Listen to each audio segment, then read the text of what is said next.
Hello friends, आज मैं आपके साथ माइक्रो इकोनॉमिक्स का एक और टॉपिक लेके आया हूँ। प्रोडक्शन फंक्शन का चैप्टर है और टॉपिक का नाम है आइसोक्वांट। आइसोक्वांट का क्या होता है वो डिस्कस करेंगे और किस तरीके से आपने पेपर में लिखना है उसी तरीके से मैंने लिखा हुआ है।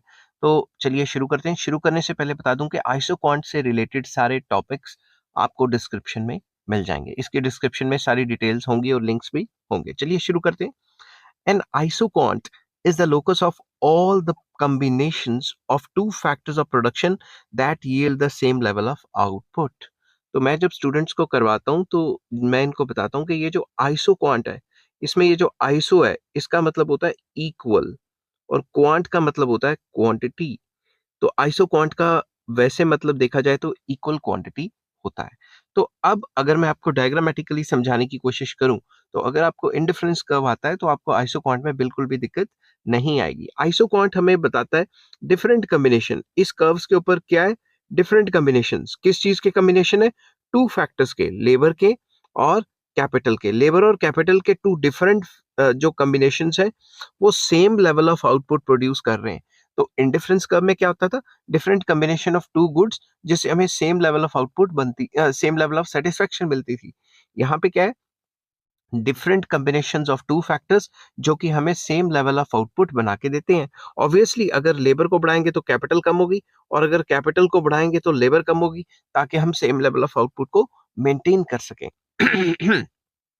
अब इस चीज को समझने के लिए आपको अच्छे से ये पूरी वीडियो देखनी पड़ेगी। आप समझ तो आ गया होगा आपको कि आइसोक्वांट क्या होता है, कि ये different combinations of two factors होता है जिससे हम सेम लेवल ऑफ आउटपुट बना सकते हैं। मगर पेपर में किस तरीके से प्रेजेंट करना है उस तरीके से मैंने आपको इस वीडियो में बताया है। तो फिर हम फिगर की एक्सप्लेनेशन करेंगे। In this figure I Q is the isoquant. ये जो आई क्यू है ये क्या है? आइसोक्वांट कर्व है। ठीक है। Every point on this curve represents a combination of labor and capital that yields 100 units of x good। मान लो हम x good बना रहे हैं, तो इसके ऊपर जितने भी कॉम्बिनेशन है लेबर और कैपिटल के, वो आपको यही बताएंगे कि 100 यूनिट्स बन रहे हैं किसी भी एक पर्टिकुलर गुड के। The traditional economic theory has mostly use the convex isoquants. जितनी भी ट्रेडिशनल थ्योरीज रही हैं, पुरानी थ्योरीज रही हैं, उन्होंने हमेशा ये जो कॉन्वेक्स टू ओरिजिन वाली आइसोकॉन्ट है इसी का इस्तेमाल किया है। However isoquant can assume however, the production isoquant can assume some other shapes depending upon the degree of substitutability of factors। और जरूरी नहीं है कि इसकी शेप हमेशा ही कन्वेक्स हो। कौन कौन सी शेप्स हो सकती हैं मैं सारी बताऊंगा और उनके लिंक्स आपको डिस्क्रिप्शन में मिल जाएंगे। The three other possible production isoquants are linear isoquant, input output isoquant, kinked isoquant. तो ये भी हो सकती हैं। ठीक है। तो जितनी भी टाइप्स हैं आइसोक्वांट की उनको मैं डिस्क्रिप्शन में दे दूंगा, आप वहां जाके लिंक से क्लिक करके देख सकते हैं।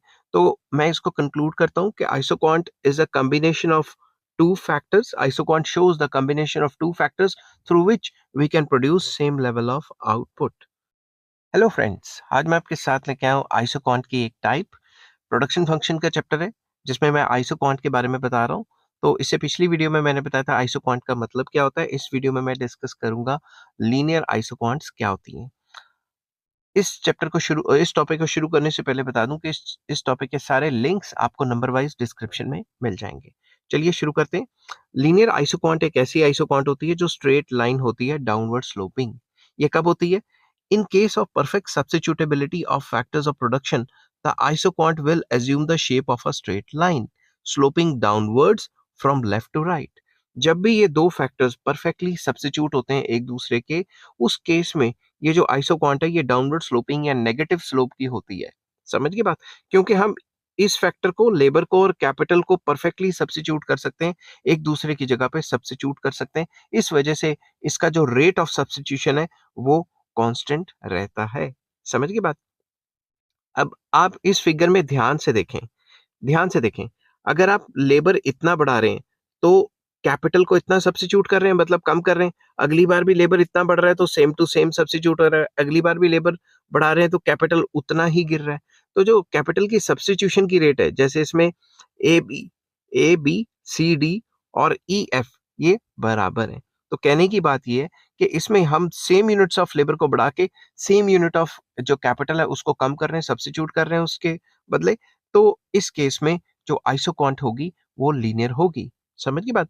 तो इसको पेपर में कैसे लिखना है, आपने पहले तो डायग्राम बनाना है, फिर थोड़ा सा एक्सप्लेन करना है। In the given figure it is shown that when the quantity of labour is increased by RS, मतलब इतनी क्वांटिटी बढ़ाई गई, the quantity of capital can be reduced by JK. Quantity of capital कितनी कम हुई, JK से गिर गई, to produce a constant level of output that is 100 units.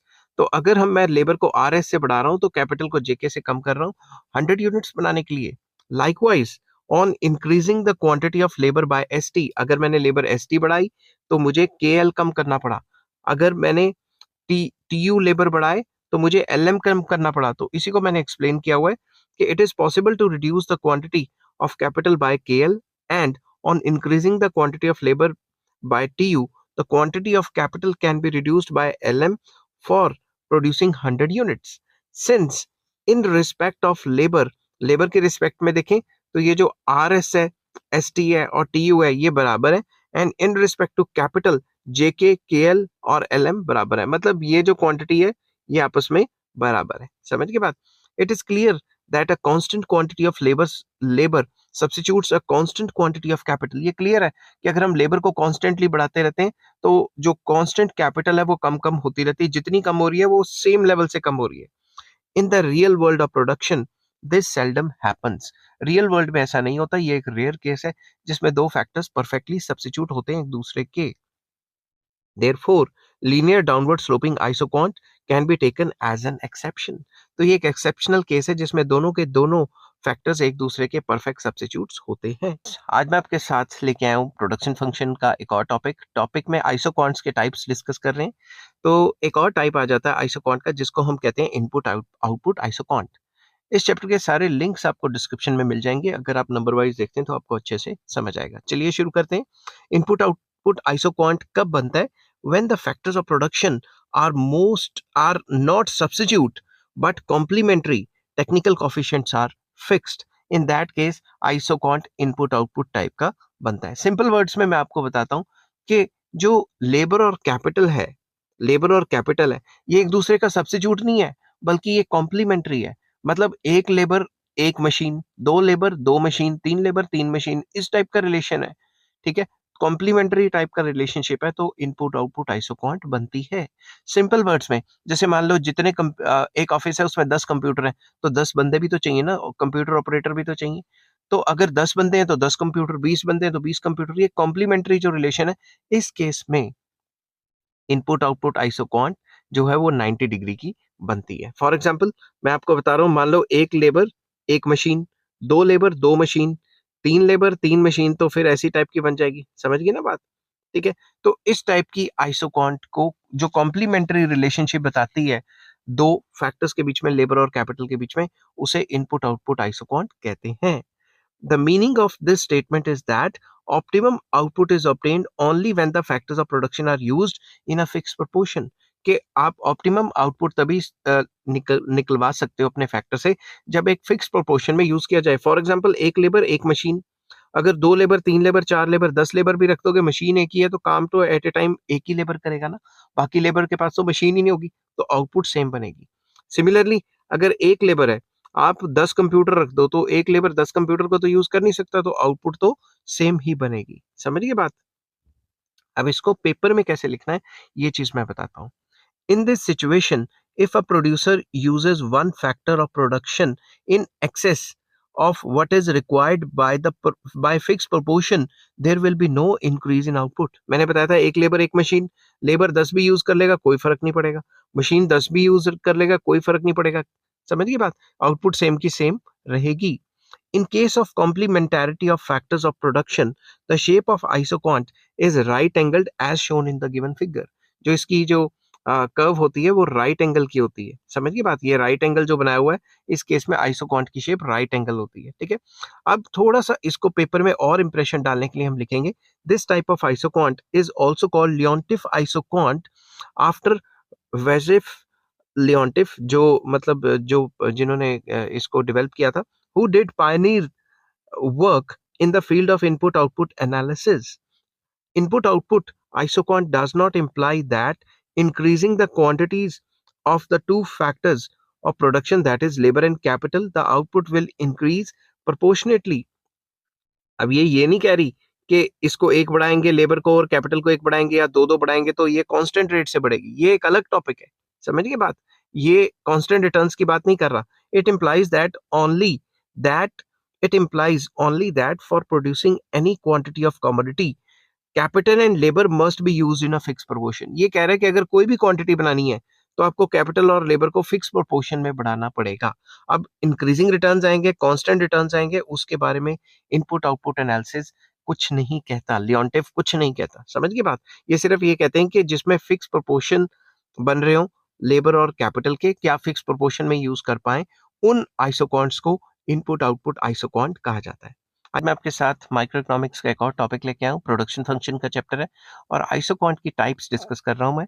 और आज जो मैं आपके साथ टाइप लेके आया हूँ उसका नाम है किंक्ड आइसोकॉन्ट। किंक्ड आइसोकॉन्ट क्या होती है वो डिस्कस करेंगे, समझा भी दूंगा और पेपर में किस हिसाब से लिखना है उस हिसाब से भी बता दूंगा। ठीक है, तो किंक्ड आइसोकॉन्ट सिंपल वर्ड्स में क्या होता है? किंक का मतलब होता है कुब निकलना कहीं पे, ये किंक निकले हुए हैं ना। ठीक है, तो kinked isoquant more is more realistic case in which few different fixed proportions जो processes है they are available। Simple words में जो नॉर्मल आइसोक्वांट होती थी वो ऐसी होती थी, मगर किंक्ड आइसोक्वांट थोड़ा रियलिस्टिक केस है। ये बताता है कि फैक्टर्स के अंदर, लेबर और कैपिटल के अंदर सब्स्टिट्यूटेबिलिटी होगी मगर लिमिटेड होगी। सिर्फ इन पॉइंट्स के ऊपर ही सब्स्टिट्यूटेबिलिटी हो सकती है, मतलब इतना लेबर इतना कैपिटल, और अगर आपको लेबर बढ़ाना है तो आप सेम लेवल ऑफ आउटपुट बढ़ानी है तो इस लेबर को बढ़ाओगे और इतनी कैपिटल कम होगी, इतनी लेबर बढ़ाओगे तो सिर्फ इतनी ही कैपिटल कम होगी। तो सिंपल वर्ड्स में ये हमें किंग आइसोक्वांट लिमिटेड सब्स्टिट्यूटेबिलिटी के बारे में बताती है। This implies that limited substitutability of labour and capital, इसका मतलब होता है लेबर और कैपिटल को सिर्फ सब्स्टिट्यूट कर सकते हो, जैसे इस आइसोक्वांट में तो जहां मर्जी कर दो किसी भी पॉइंट पे मगर ये जो किंग आइसोक्वांट है इसको सिर्फ जहां पे किंक निकले हुए हैं वहीं पे ही सब्स्टिट्यूटेबिलिटी हो सकती है, बाकी जगह पे नहीं हो सकती।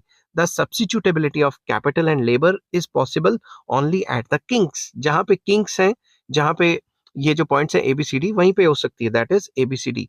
Although this kinked isoquant looks very similar to smooth isoquant but it is different because no capital and labor combination lying on the line between AB BC and CD is directly feasible. ये कह रहे हैं कि सिर्फ ये जो points हैं इन्हीं के ऊपर सब्स्टिट्यूशन होगा लेबर और कैपिटल का। ये जो इनके बीच में पॉइंट आते हैं, बिटवीन द दीज पॉइंट्स कोई भी पॉइंट आता है तो सब्स्टिट्यूशन नहीं होगा। The kinked isoquant is however basically used in the linear programming, that is why it is often called linear programming isoquant or activity analysis isoquant, क्योंकि ये ज्यादातर लीनियर प्रोग्रामिंग में इस्तेमाल होते हैं तो इसी वजह से इसको लीनियर प्रोग्रामिंग आइसोक्वांट भी कहा जाता है।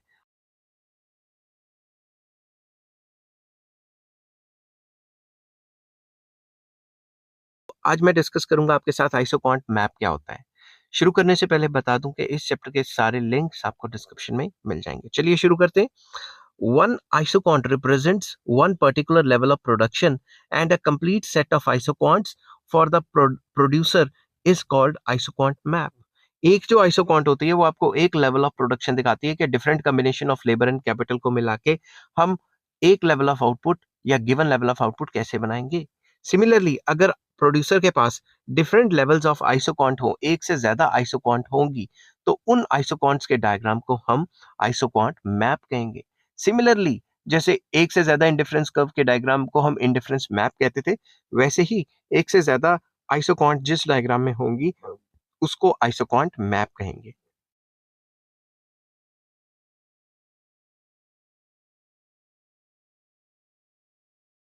चैप्टर का नाम है प्रोडक्शन फंक्शन और आइसोक्वांट्स की बात चल रही है और इस चैप्टर के सारे लिंक्स आपको डिस्क्रिप्शन में मिल जाएंगे। चलिए शुरू करते हैं। आज जो टॉपिक डिस्कस करेंगे वो है assumptions ऑफ आइसोक्वांट्स। आइसोक्वांट्स की क्या assumptions है वो डिस्कस करते हैं। चलिए, isoquants isoquant analysis is normally based on the following assumptions. Number one, it is generally assumed that there are only two factors of production और inputs of production। ये assume किया जाता है कि लेबर और कैपिटल ही दो फैक्टर्स ऑफ प्रोडक्शन है। X axis पे ज्यादातर लेबर दिया होता है और वाई एक्सिस पे हमेशा कैपिटल दिया होता है। ये assume करते हैं दो ही फैक्टर्स ऑफ प्रोडक्शन है। If we abandon this assumption and consider 4 5 factors of production, we would not be able to make use of the diagrammatic representation and would have to resort to algebraic methods. अगर दो से ज्यादा factor आ गए तो x axis Y axis पे तो ले लेंगे लेबर कैपिटल, बाकी कहाँ लेंगे, समझ गए बात। तो इस केस में हम डायग्रामेटिक जो प्रेजेंटेशन है वो नहीं कर पाएंगे, एल्जेब्रिक तरीके से उसको इक्वेशन के फॉर्म में उसको सॉल्व करने की कोशिश कर सकते हैं। सेकेंड आ जाता है, the factors of production are divisible into small units and can be used in various proportions. ये कहता है कि जो आइसोक्वांट होता है, जैसे ये आइसोक्वांट है, इसको डिफरेंट डिफरेंट ये जो फैक्टर्स हैं उनको स्मॉल स्मॉल प्रोपोर्शंस में चेंज किया जा सकता है, ठीक है। और उस प्रोपोर्शन के हिसाब से हम चेंज कर सकते हैं जिस हिसाब से ये जो आउटपुट है ये कांस्टेंट रहे, ठीक है। कि ऑन द लाइन जो आइसोक्वांट पे डिफरेंट कॉम्बिनेशन है इनमें स्मॉल स्मॉल एडजस्टमेंट हो सकती हैं, दोनों फैक्टर्स डिविजिबल होते हैं स्मॉल स्मॉल यूनिट्स में ताकि हम सेम लेवल ऑफ आउटपुट निकाल सकें। नेक्स्ट आ जाता है, technical condition of production function is given and it is not possible to change them at any point of time. मतलब टेक्नोलॉजी गिवन है और टेक्नोलॉजी एक किसी पॉइंट ऑफ टाइम पे चेंज नहीं हो सकती, क्योंकि अगर चेंज होगी तो आइसोक्वांट भी चेंज हो जाएगी। तो हम गिवन आइसोक्वांट की बात कर रहे हैं कि एक गिवन आइसोक्वांट में टेक्नोलॉजी चेंज नहीं होगी, ठीक है। फोर्थ पॉइंट आ जाता है, given the technological condition of production, different factors of production are used in most efficient way। जो भी गिवन टेक्नोलॉजी है उसमें देखा जाए तो जो आइसोक्वांट है उसको एफिशिएंट तरीके से यूज किया जा रहा है। मतलब जो लेबर एंड कैपिटल है, जो दो फैक्टर्स हैं उनकी फुलर यूटिलाइजेशन हो रही है, उनको अंडर यूटिलाइज नहीं किया जा रहा। सिंपल वर्ड्स में इसका मतलब ये है। तो ये चार एजम्पशंस पे आइसोक्वांट्स बेस्ड हैं।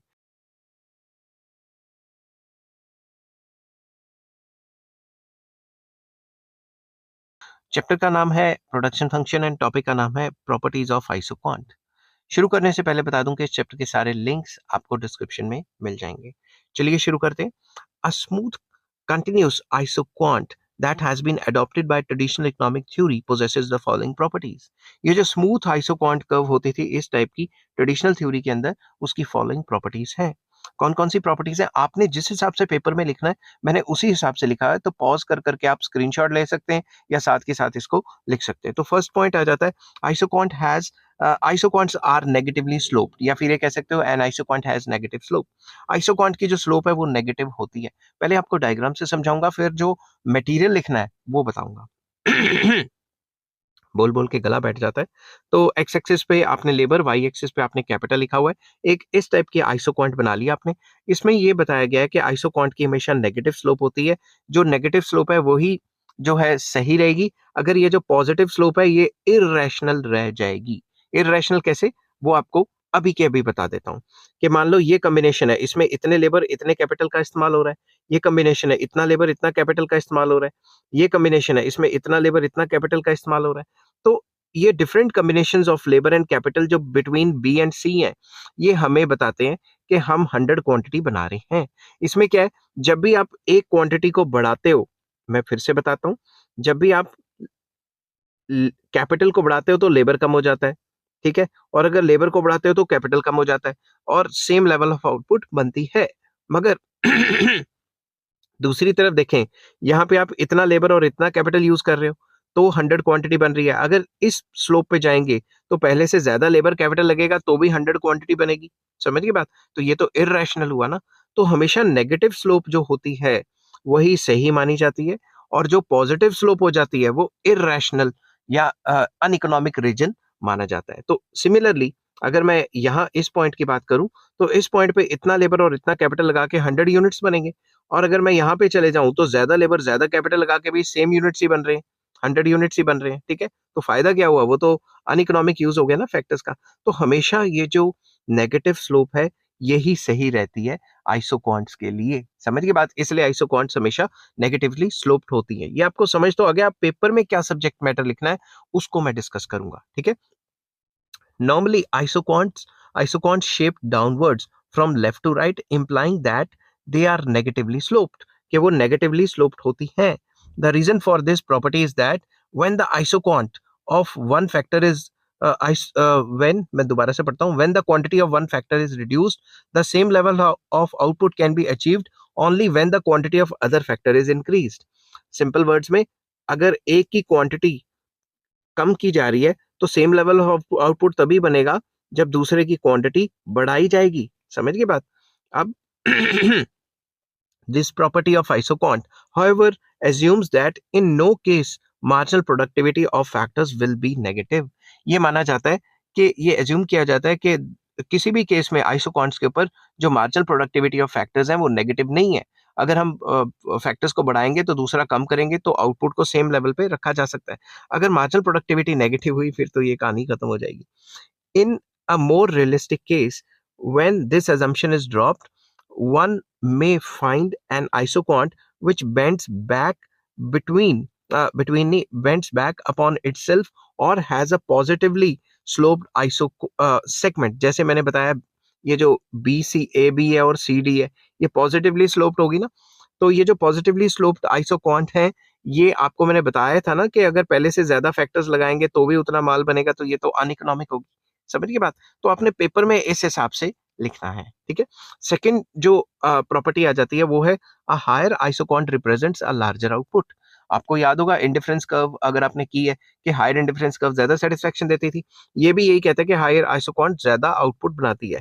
फॉर एग्जाम्पल इतना लेबर इतना कैपिटल ले रहे हो तो आपको 100 यूनिट्स बन रहे हैं.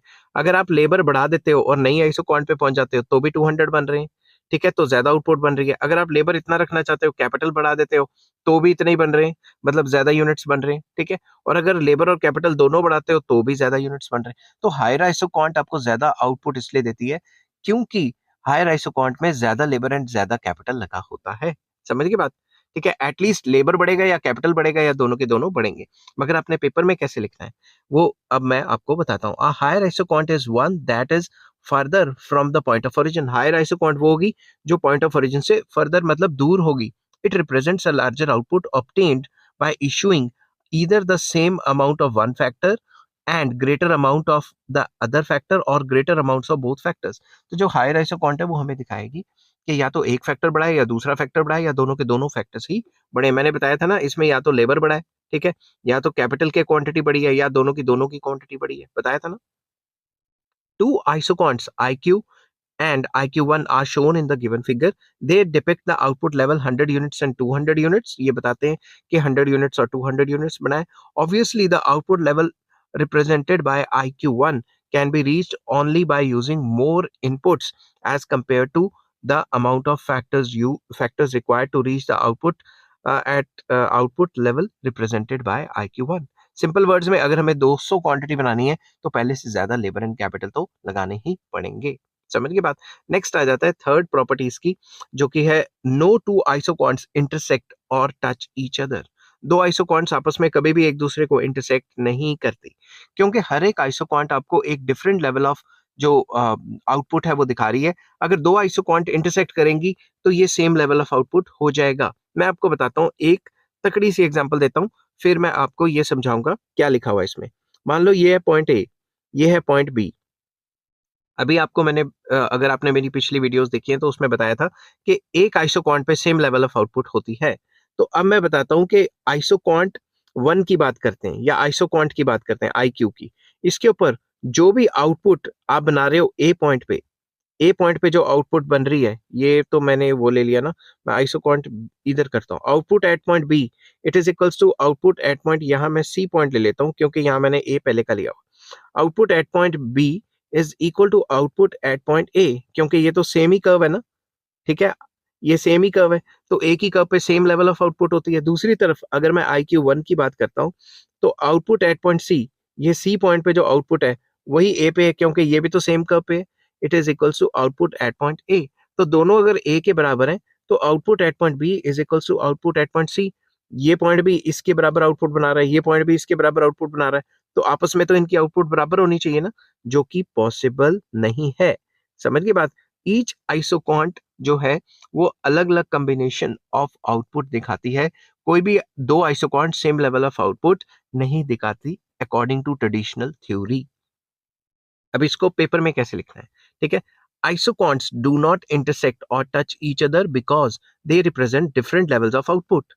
If isoquant IQ and IQ1 represents the output level 100 and 200 units respectively, their intersection at point A would mean that the two output levels will reach by using the same capital and labor, which is not likely to happen. इसका मतलब है कि ये same level of output labour and capital का बना रहे हैं। एक तरफ तो 200 यूनिट बन रहा है, एक तरफ 100 यूनिट बन रहा है, ये भी पॉसिबल नहीं है। मोर ओवर, ये जो मैंने आपको करके बताया था कि दो आइसोकॉन्ट्स अलग अलग लेवल ऑफ प्रोडक्शन दिखाते हैं, इस तरीके से भी आप इसको एक्सप्लेन कर सकते हो।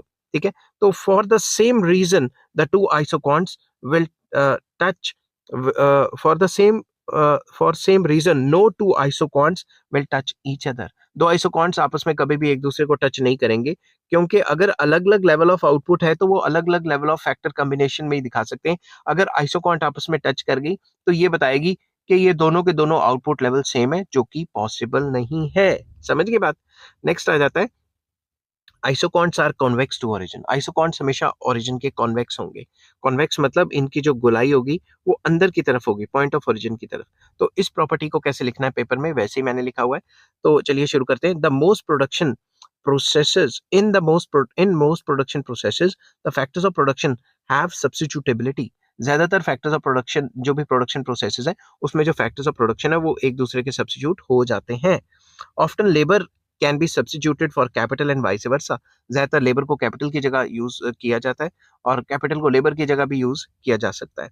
However the rate at which one factor of production is substituted for the other in a production process, that is marginal rate of technical substitution, जिसको MRTS कहा जाता है, ऑफ्टन टेंड्स टू फॉल। ये सबसे main बात है कि जो आइसोकॉन्ट है ये कन्वेक्स होती है, क्योंकि ये जो marginal rate of technical substitution है ये फॉल होता रहता है। ये क्या होता है ये अभी डिस्कस करेंगे, इसके ऊपर मैं अलग से भी वीडियो लेके आऊंगा, क्योंकि MRTS पे अलग से क्वेश्चन आपको आ सकता है। Marginal rate of technical substitution of labour for capital, इसको कैसे लिखते हैं ये मैं बताता हूं आपको। Marginal rate of technical substitution of labour for capital को ऐसे लिखा जाता है, MRTS, L और K हल्का सा नीचे। समझ गए बात? Marginal rate of technical substitution of labour for capital.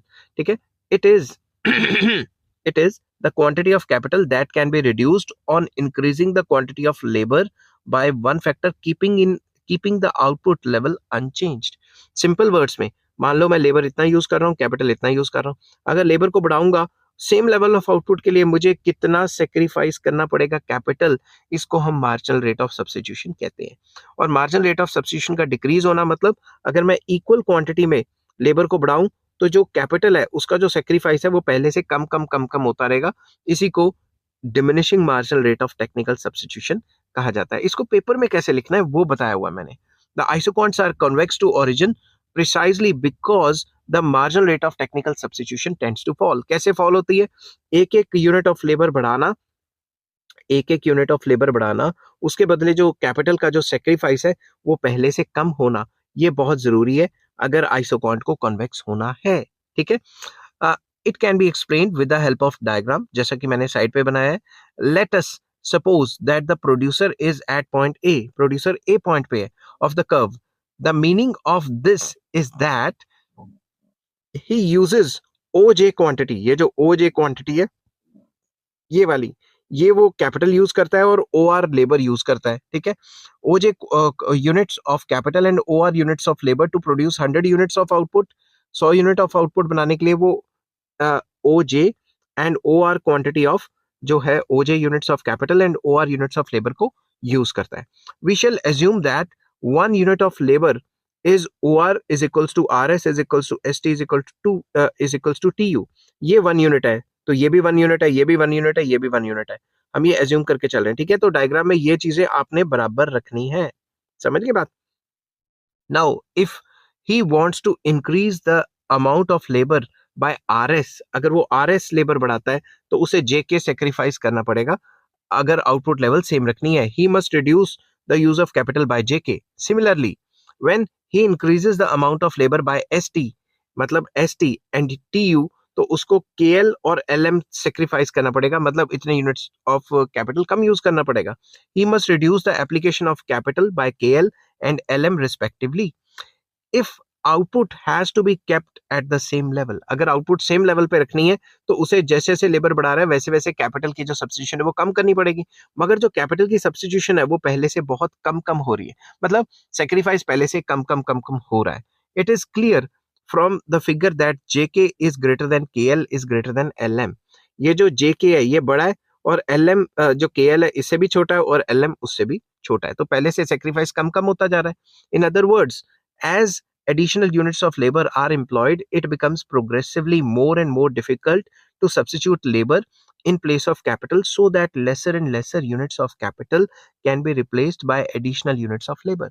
तो लेबर को बढ़ा रहे हैं, मगर जो कैपिटल का जो सेक्रीफाइस है वो पहले से कम कम कम कम होता जा रहा है, ठीक है ना? कैपिटल को सब्स्टिट्यूट करना पहले से मुश्किल होता जा रहा है।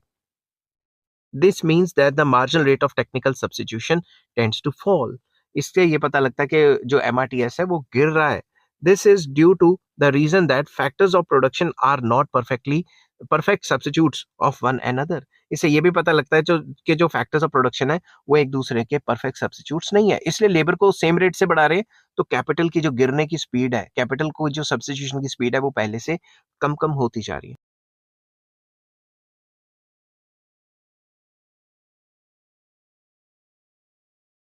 टॉपिक का नाम है marginal rate of technical substitution, जिसको MRTS भी कहा जाता है। वेरी इंपॉर्टेंट टॉपिक, आपको जिस हिसाब से पेपर में आएगा और पेपर में ये क्वेश्चन अटेम्प्ट करना है, मैंने उसी हिसाब से लिखा हुआ है, तो आप पॉज करके इसके स्क्रीनशॉट ले सकते हैं और साथ के साथ समझ भी सकते हैं, ठीक है? तो marginal rate of technical substitution simple words में कहा जाता है कि जैसे जैसे लेबर की क्वांटिटी बढ़ेगी, जो कैपिटल है उसका सेक्रीफाइस होगा, मगर ये जो सेक्रीफाइस होगा इसका जो रेट है वो पहले से गिरता रहेगा। समझ गई बात? क्या-क्या होता है, कैसे-कैसे होता है, ये सारा का सारा डिस्कस करेंगे। डिस्कस करने से पहले ये भी बता दूं कि इस चैप्टर के सारे लिंक्स आपको डिस्क्रिप्शन में मिल जाएंगे। चलिए शुरू करते हैं।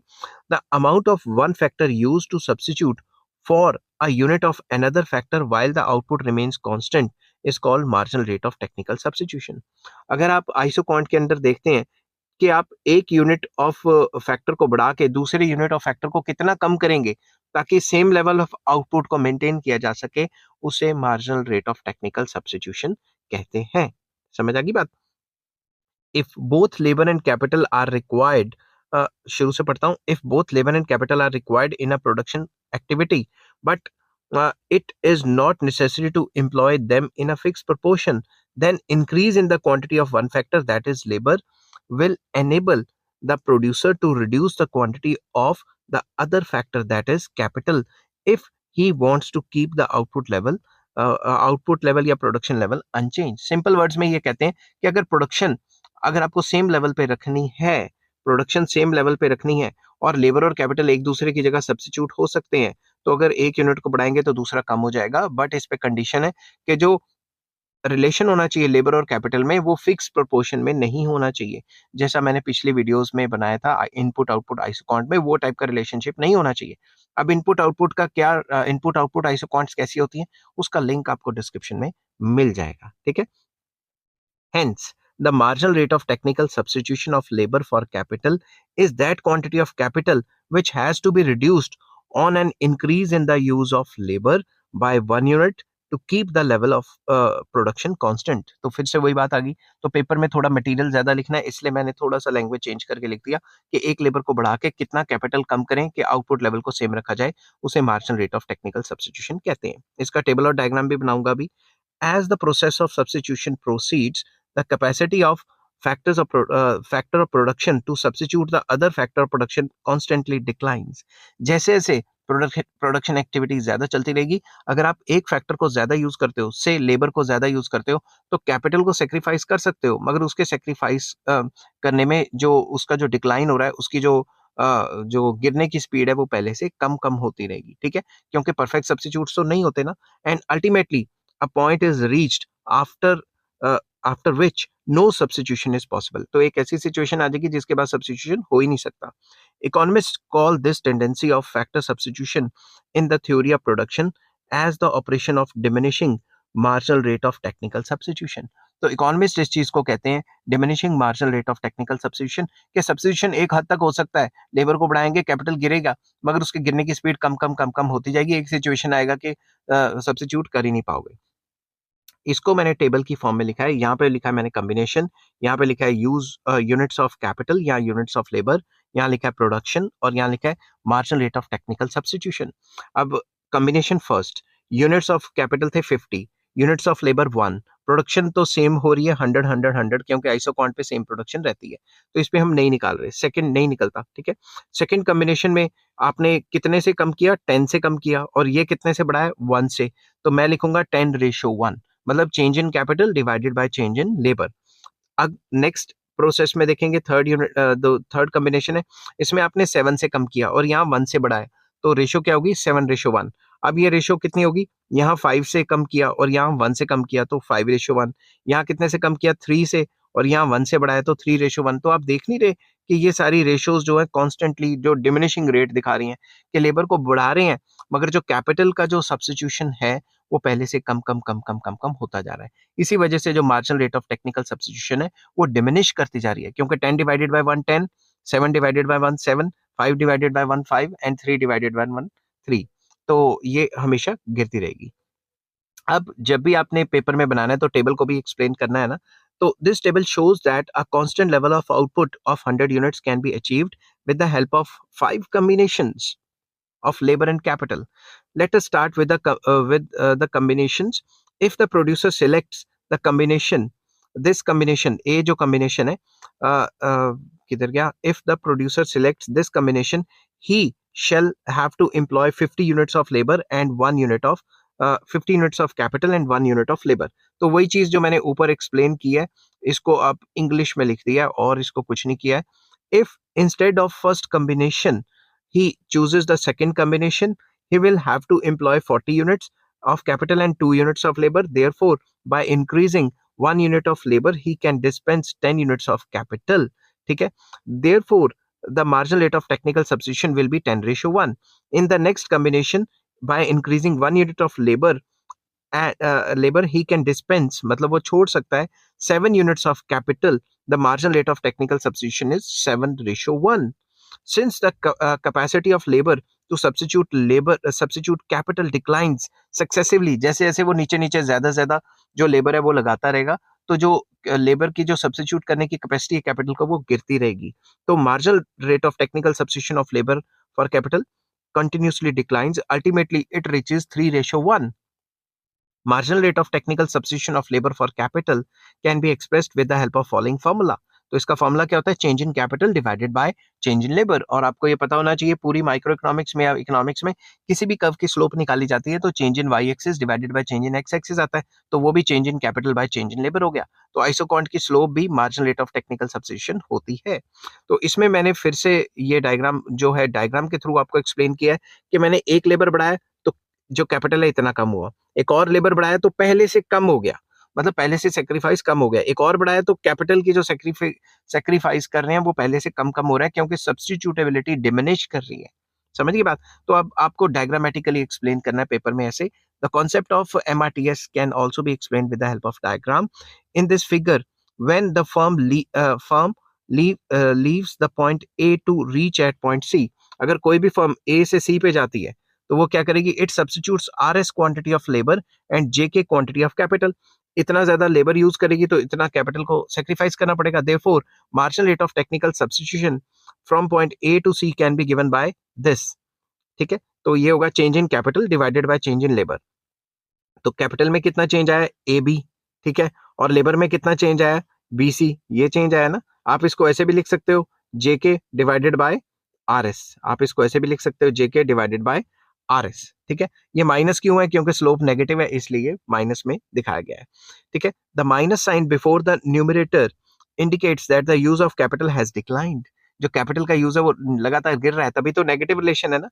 As we move along the isoquant, it is clear that to keep the level of isoquant constant, we must reduce the quantity of one factor if the quantity of the other factor is increased. मतलब labour को बढ़ाएंगे तो capital को कम ही करना पड़ेगा। Therefore, marginal rate of technical substitution of one factor for the other factor is negative. Since the sign minus before MRTS indicates the negative slope of isoquant, the economists usually drop it, ज्यादातर drop कर देते हैं।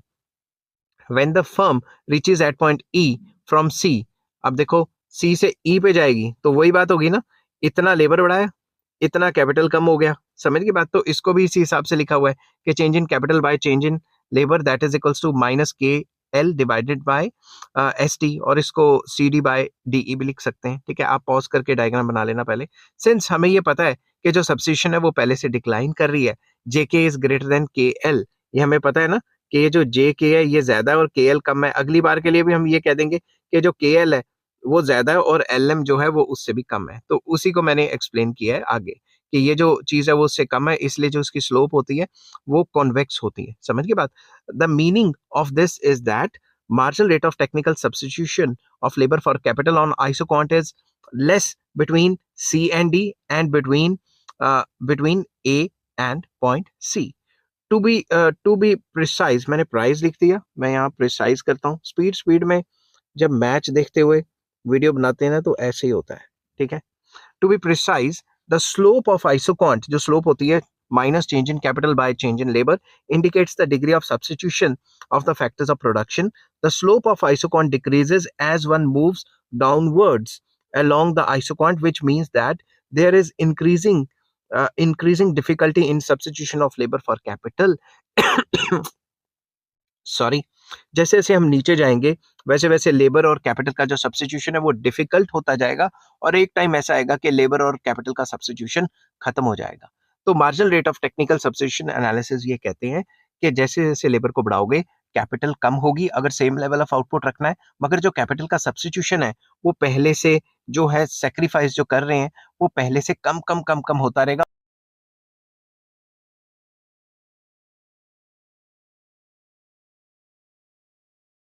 Topic का नाम है elasticity of technical substitution, production function का chapter है ये, और आइसोकॉन्ट से रिलेटेड सारे लिंक्स आपको डिस्क्रिप्शन में मिल जाएंगे। चलिए शुरू करते हैं। सिंपल वर्ड्स में मैं आपको पहले बताता हूँ कि इलास्टिसिटी ऑफ टेक्निकल सब्स्टिट्यूशन का मतलब होता है कि जो लेबर और कैपिटल आपस में सब्स्टिट्यूट तो हो पा रहे हैं मगर किस हद तक हो पाएंगे, किस एक्सटेंट तक लेबर को कैपिटल की जगह और कैपिटल को लेबर की जगह सब्स्टिट्यूट किया जा सकता है, वो बताता है हमें elasticity of technical substitution. But इसको पेपर में ऐसे थोड़े ना लिखेंगे, ठीक है, तो थोड़ी टेक्निकल लैंग्वेज यूज करेंगे। तो ये शॉर्ट क्वेश्चन में आता है ज्यादातर, और जिस हिसाब से आपने पेपर में लिखना है मैंने उसी हिसाब से लिखा हुआ है। चलिए शुरू करते हैं। The elasticity of technical substitution is defined as percentage change in ratio of two factors of production, that is labour and capital ratio divided by percentage change in the marginal rate of technical substitution. तो इसका जो formula होता है आपने इसी हिसाब से paper में लिखना है कि elasticity of technical substitution is equals to percentage change in capital labor ratio divided by percentage change in marginal rate of technical substitution of labor for capital. Greater the degree of substitutability, higher the value of elasticity, elasticity of factor substitution and vice versa. Simple words में जितना ज्यादा substitutability होगी उतना ही labour और capital एक दूसरे में जितना ज्यादा सब्स्टिट्यूट हो सकते हैं उतना ही ये जो फैक्टर्स की जो टेक्निकल जो सब्स्टिट्यूशन की इलास्टिसिटी है वो ज्यादा आएगी, और आपस में अगर सब्स्टिट्यूट नहीं हो सकते तो इलास्टिसिटी ऑफ टेक्निकल सब्स्टिट्यूशन का आंसर काफी कम आएगा।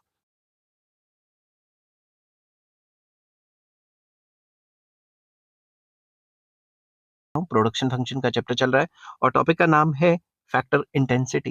फैक्टर इंटेंसिटी क्या होती है और पेपर में इसको कैसे अटेम्प्ट करना है वो डिस्कस करेंगे। डिस्कस करने से पहले बता दूं कि इस चैप्टर के सारे लिंक्स आपको डिस्क्रिप्शन में मिल जाएंगे। चलिए शुरू करते हैं।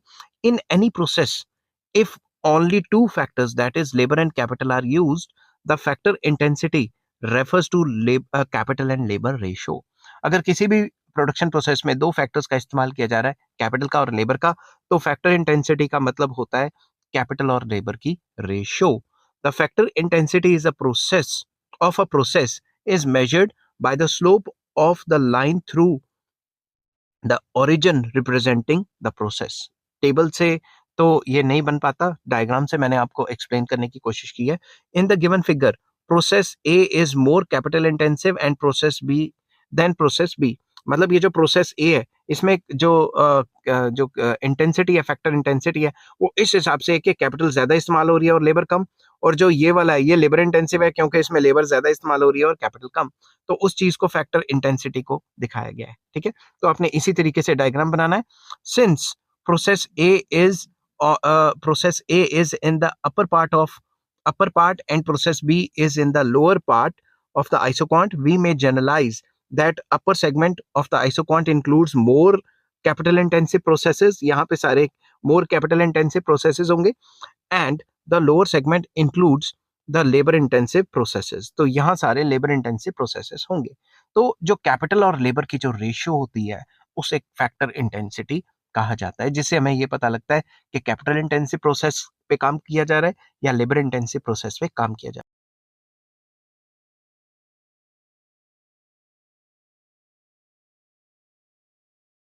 टॉपिक का नाम है technical progress and the production function. जब भी टेक्नोलॉजी प्रोग्रेस करती है तो प्रोडक्शन फंक्शन पे इसका क्या असर पड़ता है। ऑल्दो जितने भी हम लॉस करते हैं हम ये मान के चलते हैं कि जो टेक्नोलॉजी है वो कांस्टेंट रहेगी, बट अगर टेक्नोलॉजी चेंज हो जाती है तो उसका क्या असर पड़ता है वो डिस्कस करेंगे। प्रोडक्शन फंक्शन का चैप्टर चल रहा है और इस चैप्टर के सारे लिंक्स आपको डिस्क्रिप्शन में मिल जाएंगे। चलिए शुरू करते हैं। Technical progress occurs with the knowledge of new and more efficient methods of production.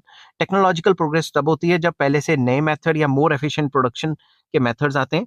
Moreover, often new inventions result in the increase in the efficiency of various methods of production. जैसे जैसे नए नए काम करने के इन्वेंशंस आते हैं, inventions होते हैं, वैसे वैसे जो एफिशिएंसी है वो प्रोडक्शन की बढ़ती रहती है। while technological progress while technological progress takes place, some techniques may become inefficient and are thus withdrawn from the production function. जैसे जैसे टेक्नोलॉजी इंप्रूव होती है तो जो पुरानी टेक्नोलॉजी है वो विड्रॉ कर ली जाती है, क्योंकि वो पुरानी टेक्नोलॉजी इनएफिशिएंट हो जाती है जिससे कॉस्टिंग बढ़ जाती है।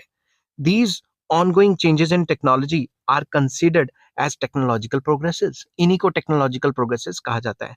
This is in fact a narrow concept of technological progress. Technological progress may also result from the product innovation. Technological progress तब भी हो सकती है जब कोई नई प्रोडक्ट आ जाए या कोई नया तरीका आ जाए, तो इसमें हम सिर्फ तरीके की बात कर रहे हैं, हम नए प्रोडक्ट की बात नहीं कर रहे। ठीक है। However, this topic is restricted to the process innovation, के काम करने के तरीके में इनोवेशन आ जाए। Effect of process innovation can be explain with the help of diagram. अब देखो फिगर ए फिगर बी, यहाँ पे मैंने टोटल प्रोडक्शन वाली कर्व बनाई है। जब भी टेक्नोलॉजी अच्छी हो जाती है तो ये ऊपर शिफ्ट हो जाएगी, मतलब एक ही लेबर से आप गिवन लेबर से पहले से ज्यादा आउटपुट बना सकते हो। कि पहले इतना आउटपुट बन रहा था एक लेबर से, अब ज्यादा बन रहा है, क्योंकि टेक्नोलॉजिकल प्रोग्रेस जो है, जो टेक्नोलॉजी है वो जो प्रोडक्शन प्रोसेस है उसमें काफी अच्छी हो गई है कि अब गिवन अमाउंट ऑफ इनपुट से ज्यादा आउटपुट बन सकता है। सेकेंडली, अगर हम फिगर बी की बात करें तो आइसोक्वांट आईक्यू हमें बताती है 100 यूनिट्स बन रहे हैं, मगर अगर टेक्नोलॉजी इंप्रूव हो गई तो अब पहले से कम लेबर और कम कैपिटल में ही 100 यूनिट्स बनने शुरू हो जाएंगे। समझ गए बात? या तो सेम यूनिट्स ज्यादा माल बनाने शुरू कर जाएंगे, ठीक है, या फिर आप वही सेम लेवल ऑफ आउटपुट पहले से कम और लेबर से हासिल कर सकते हो। समझ गए बात? तो इसको थोड़ा सा एक्सप्लेन किया गया है in figure A. The effect of technological progress is shown with an upward shift of the production function. यहाँ पे अपवर्ड शिफ्ट हो गया, ऊपर शिफ्ट हो गया। समझ गए बात? दूसरी तरफ while in figure B it is shown with the help of downward movement in the production isoquant. This implies that as a result of technological progress, some same output can be obtained by smaller amount of input. पहले आप इतने labour इतने capital use करते थे, अब कम labour कम capital में उतना माल बनने लग गया है। समझ गए बात?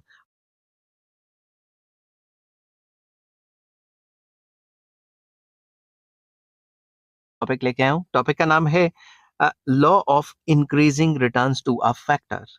वैसे तो मैं कई बार डिस्कस कर चुका हूं कि law of increasing returns to a factor क्या होता है। यहाँ पे मैं with the help of isoquants discuss करूंगा कि law of increasing returns to a factor क्या होता है। ठीक है। इससे पहले आपको आइसोक्वांट्स के बारे में पता होना चाहिए, जिसके लिंक्स आपको डिस्क्रिप्शन में मिल जाएंगे। तो सिंपल वर्ड्स में law of increasing returns to a factor क्या कहता है? ये कहता है अगर क्वांटिटी ऑफ लेबर को बढ़ाया जाए शॉर्ट पीरियड में, अगर वेरिएबल फैक्टर को बढ़ाया जाए जो कि लेबर होता है, तो टोटल प्रोडक्शन इंक्रीज होती है at increasing rate. Total production के बढ़ने का रेट क्या होता है?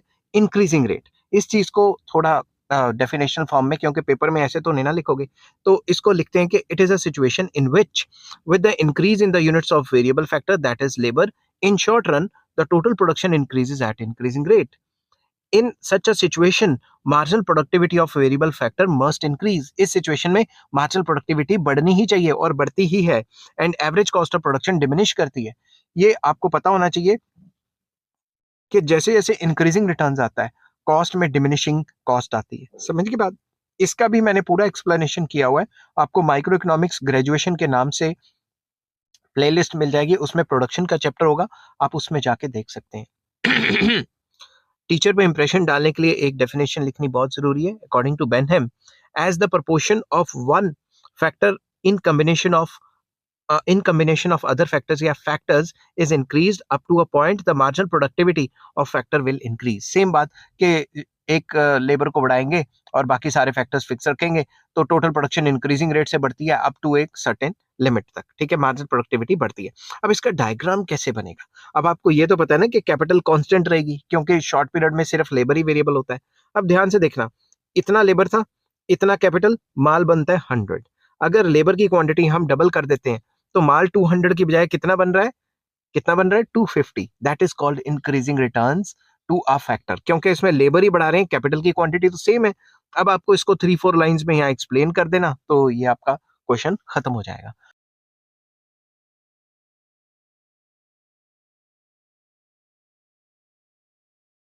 क्या हूँ, टॉपिक का नाम है law of diminishing returns to a factor.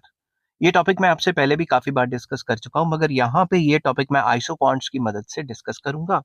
तो सिंपल वर्ड्स में आपको इंट्रोडक्शन दे देता हूँ कि law of diminishing returns to a factor कहता है कि जैसे जैसे शॉर्ट पीरियड में वेरिएबल फैक्टर को बढ़ाया जाता है, टोटल प्रोडक्शन इंक्रीज होती है at diminishing rate. Total production बढ़ती तो है मगर बढ़ने का रेट क्या होता है? डिमिनिशिंग रेट होता है, ठीक है। इस टॉपिक को शुरू करने से पहले बता दूं कि इस चैप्टर के सारे लिंक्स आपको डिस्क्रिप्शन में मिल जाएंगे। तो सबसे पहले आपने क्या करना है, आपने इसकी डेफिनेशन लिखनी है, मीनिंग लिखना है, फिर डेफिनेशन लिखनी है ताकि टीचर पे इंप्रेशन अच्छा पड़े।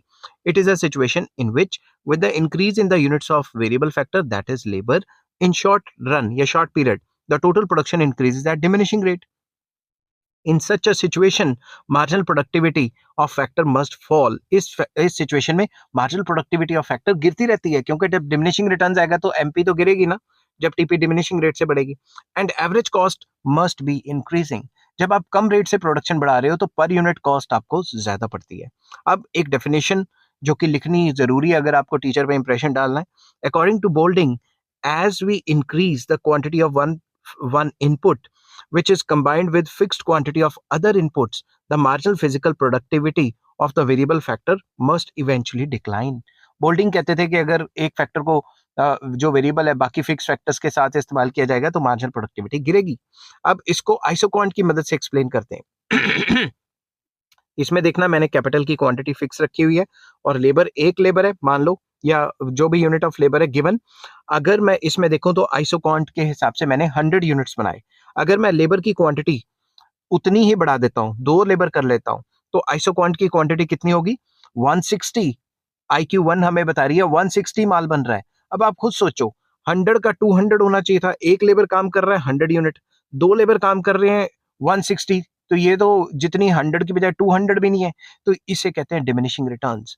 एक और लेबर बढ़ाते हैं, थर्ड बढ़ाते हैं, तो आउटपुट इंक्रीज तो होती है मगर कितने से इंक्रीज होती है? 40 से इंक्रीज होती है। तो सबसे पहले इंक्रीज हुई 60 से, फिर 40 से, इसको हम डिमिनिशिंग रिटर्न्स कहते हैं। और अगर इसी में ही 100, 200, 300 होता तो वो कांस्टेंट रिटर्न्स होते। समझ गए बात? Constant returns to a factor होते। मगर ये क्या है? डिमिनिशिंग रेट है। 100 से बड़ी, 160 से बड़ी, मतलब 160 होगी मतलब 60 से बड़ी, उसके बाद 200 होगी 40 से बड़ी। तो ये जो रेट है इसको डिमिनिशिंग रेट कहा जाता है। इस चीज को law of diminishing returns to a factor कहा जाता है।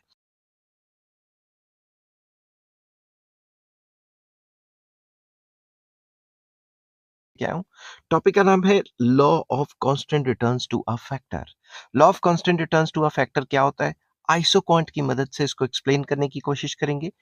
शुरू करने से पहले बता दूं कि इस चैप्टर के सारे लिंक्स आपको डिस्क्रिप्शन में मिल जाएंगे। तो सिंपल वर्ड्स में लॉ ऑफ कांस्टेंट रिटर्न्स क्या कहता है? ये कहता है कि अगर शॉर्ट पीरियड में वेरिएबल फैक्टर को बढ़ाया जाए तो टोटल प्रोडक्शन कांस्टेंट रेट से इंक्रीज होती है। अब इसको कैसे मीनिंग लिखेंगे और कैसे डिफाइन करेंगे उस चीज को बताता हूँ। It is a situation in which, with the increase in the units of variable factor, that is labor, in short run, the total production increases at constant rate. अगर short period में labor को बढ़ाया जाए तो total production increasing rate से नहीं बल्कि constant rate से बढ़ती है। इस चीज को constant returns to a factor का law कहा जाता है। In such a situation, marginal productivity या marginal production of a variable factor must be constant and AC of production, AC मतलब average cost of production, will be constant.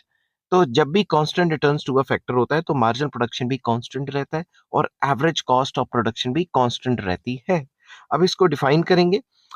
जो define करना important रहता है, अगर आप कोई भी कॉन्सेप्ट एक्सप्लेन कर रहे हैं और उसको पेपर में डिफाइन करते हैं किसी स्कॉलर की टर्म्स में या फिर किसी ऑथर की टर्म्स में या फिर किसी दो थिंकर है, फिलोसफर है, उसकी टर्म्स में, तो टीचर पे बहुत अच्छा इंप्रेशन पड़ता है। According to professor Hanson, constant returns to a factor occurs when additional application of variable factor increases output only at a constant rate। उनका भी यही मानना था कि जब भी आप एडिशनल वेरिएबल फैक्टर लगाओगे तो आउटपुट बढ़ेगी मगर कांस्टेंट रेट से बढ़ेगी। ठीक है, अब इसको एक्सप्लेन करेंगे with the help of diagram. तो डायग्राम में आप देख रहे हैं एक्स एक्सिस पे मैंने लेबर लिया है और वाई एक्सिस में मैंने कैपिटल लिया हुआ है। तो एक आइसोकॉन्ट मैंने बनाई और ये कह दिया कि एक यूनिट ऑफ लेबर 100 यूनिट्स बना रहा है, कैपिटल कांस्टेंट है क्योंकि इस शॉर्ट पीरियड में वेरिएबल फैक्टर सिर्फ लेबर लेके चल रहे हैं, कैपिटल को कांस्टेंट मान के चल रहे हैं।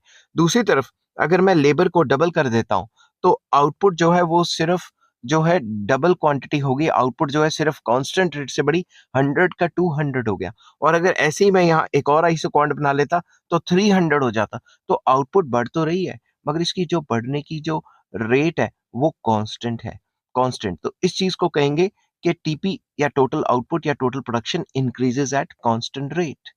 तो जब भी वेरिएबल फैक्टर के बढ़ाने की वजह से टोटल प्रोडक्शन या टोटल आउटपुट कांस्टेंट रेट से बढ़ती है तो उसे law of constant returns to a factor कहा जाता है।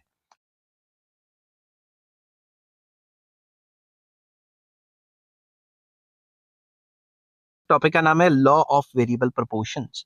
लॉ ऑफ वेरिएबल प्रोपोर्शंस वैसे तो मैंने कई बार डिस्कस किया है मगर अभी मैं जो डिस्कस करूंगा लॉ ऑफ वेरिएबल प्रोपोर्शन वो डिस्कस करूंगा विद द हेल्प ऑफ आइसोकॉन्ट्स। तो आइसोकॉन्ट्स की मदद से किस तरीके से law of variable proportion discuss किया जाता है वो इस वीडियो में मैं आपके साथ डिस्कस करूंगा। डिस्कस करने से पहले बता दूं कि इस चैप्टर के सारे लिंक्स आपको डिस्क्रिप्शन में मिल जाएंगे। सबसे पहले मैंने डेफिनेशन लिखी है कि लॉ ऑफ वेरिएबल प्रोपोर्शन होता क्या है। सिंपल वर्ड्स में लॉ ऑफ वेरिएबल प्रोपोर्शन कहता है कि शॉर्ट पीरियड में अगर वेरिएबल फैक्टर को इंक्रीज किया जाए, शॉर्ट पीरियड में अगर वेरिएबल फैक्टर को इंक्रीज किया जाए तो टोटल प्रोडक्शन शुरू शुरू में इंक्रीजिंग रेट से बढ़ेगी, बाद में डिमिनिशिंग रेट से बढ़नी स्टार्ट हो जाएगी। तो इंग्लिश में इसको कैसे लिखते हैं? According to this law, if we increase the units of variable factor in short period, that is labor, the total production first of all increases at increasing rate and finally at diminishing rate। शुरू शुरू में total production increasing rate से बढ़ेगी और बाद में diminishing rate से बढ़नी स्टार्ट हो जाएगी। तो इसको आइसोकॉन्ट की मदद से कैसे एक्सप्लेन किया है? क्योंकि ये रिटर्न्स टू अ फैक्टर का लॉ है तो मैंने यहाँ पे कैपिटल ले लिया कांस्टेंट और लेबर को एक एक यूनिट से बढ़ाना शुरू कर दिया। तो जब एक लेबर था तो मान लो आइसोकॉन्ट 1 दिखा रही है कि 2 यूनिट्स बनते थे। जब सेकेंड यूनिट ऑफ लेबर था आइसोकॉन्ट 2 दिखा रही है कि 5 यूनिट्स बनते। तो इसमें कितने का इंक्रीज आया? 3 का इंक्रीज। तो मुझे शुरू शुरू में दिखाना है इंक्रीजिंग रेट। एक और यूनिट ऑफ लेबर बढ़ाया तो आइसोकॉन्ट 3 दिखा रही है 9 यूनिट्स, 3 के बाद कितने से बढ़ा? 4 से। तो ये क्या हो गया? Increasing returns. अब मुझे डिमिनिशिंग रिटर्न्स दिखाना है तो एक और यूनिट ऑफ लेबर बढ़ा तो कितने से बढ़ रही है आइसोकॉन्ट? आइसोकॉन्ट 4 हमें दिखा रही है 12 यूनिट्स। तो अब 4 के बाद फिर से 3 का इंक्रीज आया और फिर एक और लेबर लगाया 5 यूनिट्स को तो मैंने 2 से इंक्रीज किया। एक और लेबर लगाया तो मैंने 1 से इंक्रीज किया। एक और यूनिट ऑफ लेबर लगाया तो मैंने इंक्रीज ही नहीं किया। तो लॉ ऑफ वेरिएबल प्रोपोर्शन में आपको पता है ना, एक टाइम ऐसा आता था इंक्रीज होना बंद हो जाता था और लास्ट में एक और यूनिट ऑफ लेबर लगाया तो उल्टा डिक्रीज हो गया। तो इसमें जब ऐसी बनती थी कि शुरू शुरू में इंक्रीजिंग रेट बाद में डिमिनिशिंग रेट, तो एक टाइम ऐसा आता था ना कि जब लेबर तो बढ़ाते थे मगर प्रोडक्शन बढ़ती नहीं थी, जहां पे मार्जिनल प्रोडक्शन जो है वो जीरो हो जाती थी। समझ के बाद जैसे ही गिरती थी ये नेगेटिव। तो ये सारी की सारी जो आइसोकॉन्ट्स हैं ये दिखा रही हैं कि शुरू शुरू में आया भाई इंक्रीजिंग रिटर्न्स और उसके बाद आया डिमिनिशिंग रिटर्न्स। तो इस तरीके से आपको पेपर में बनाना है अगर आपको पेपर में आ जाए तो।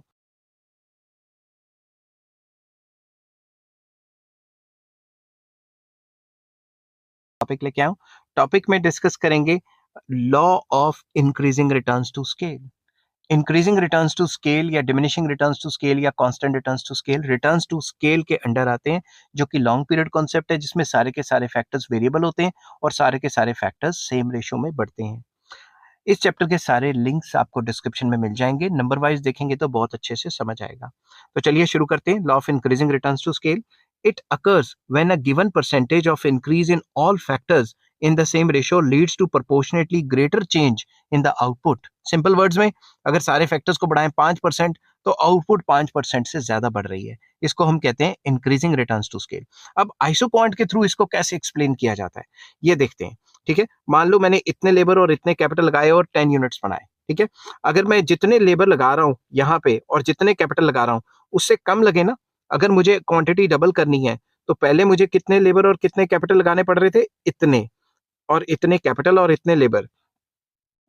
अब मैंने क्या किया, हल्के से लेबर बढ़ाए, मतलब लेबर इतने से बढ़ाए और कैपिटल सिर्फ इतने से बढ़ाए और क्वांटिटी डबल हो गई। ठीक है, इसको इंक्रीजिंग रिटर्न्स कहेंगे। अब जितना मैंने पहले इंक्रीज किया था मैं आपको बता देता हूं इतना मैंने इंक्रीज किया था, अब इससे भी कम इंक्रीज करना पड़ रहा है और क्वांटिटी 30 पहुंच गई, तो इसको भी क्या कहेंगे, इंक्रीजिंग रिटर्न्स टू स्केल। समझ गए बात, इसमें दोनों के दोनों फैक्टर्स को बढ़ाने से आउटपुट बढ़ रही है, मगर जो दोनों फैक्टर्स को हल्का सा बढ़ा रहे हैं तो आउटपुट 10 से बढ़ी जा रही है। अगर सिंपल वर्ड्स में किसी को समझाना है तो वो ये कि ये जो गैप है, ये जो गैप है ए बी के बीच में, ये कम होता रहेगा। अगली आइसोक्वांट का जो गैप है बीसी वो और कम हो जाएगा और सीडी का और कम हो जाएगा। सिंपल वर्ड्स में लेबर और कैपिटल को हल्का हल्का सा बढ़ा रहे हैं तो आउटपुट 10 यूनिट से बढ़ी जा रही है। ये क्या शो करती है, increasing returns to the scale.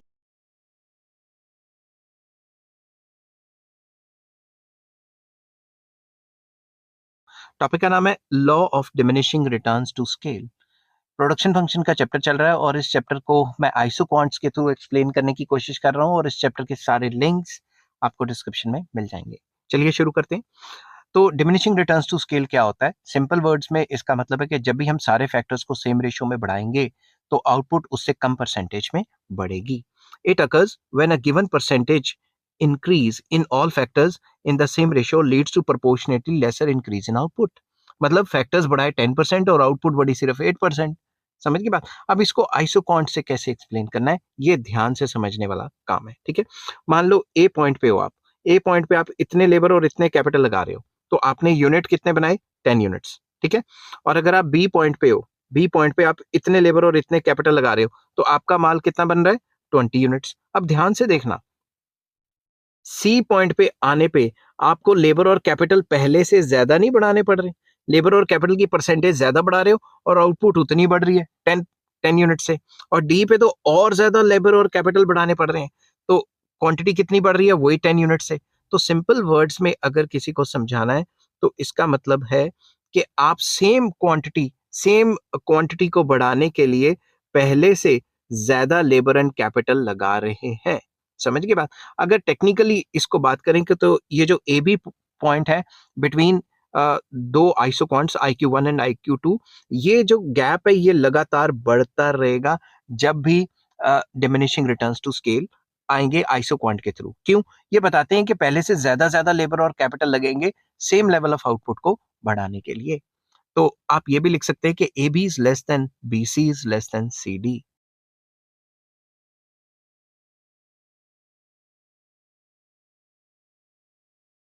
Topic का नाम है law of constant returns to scale.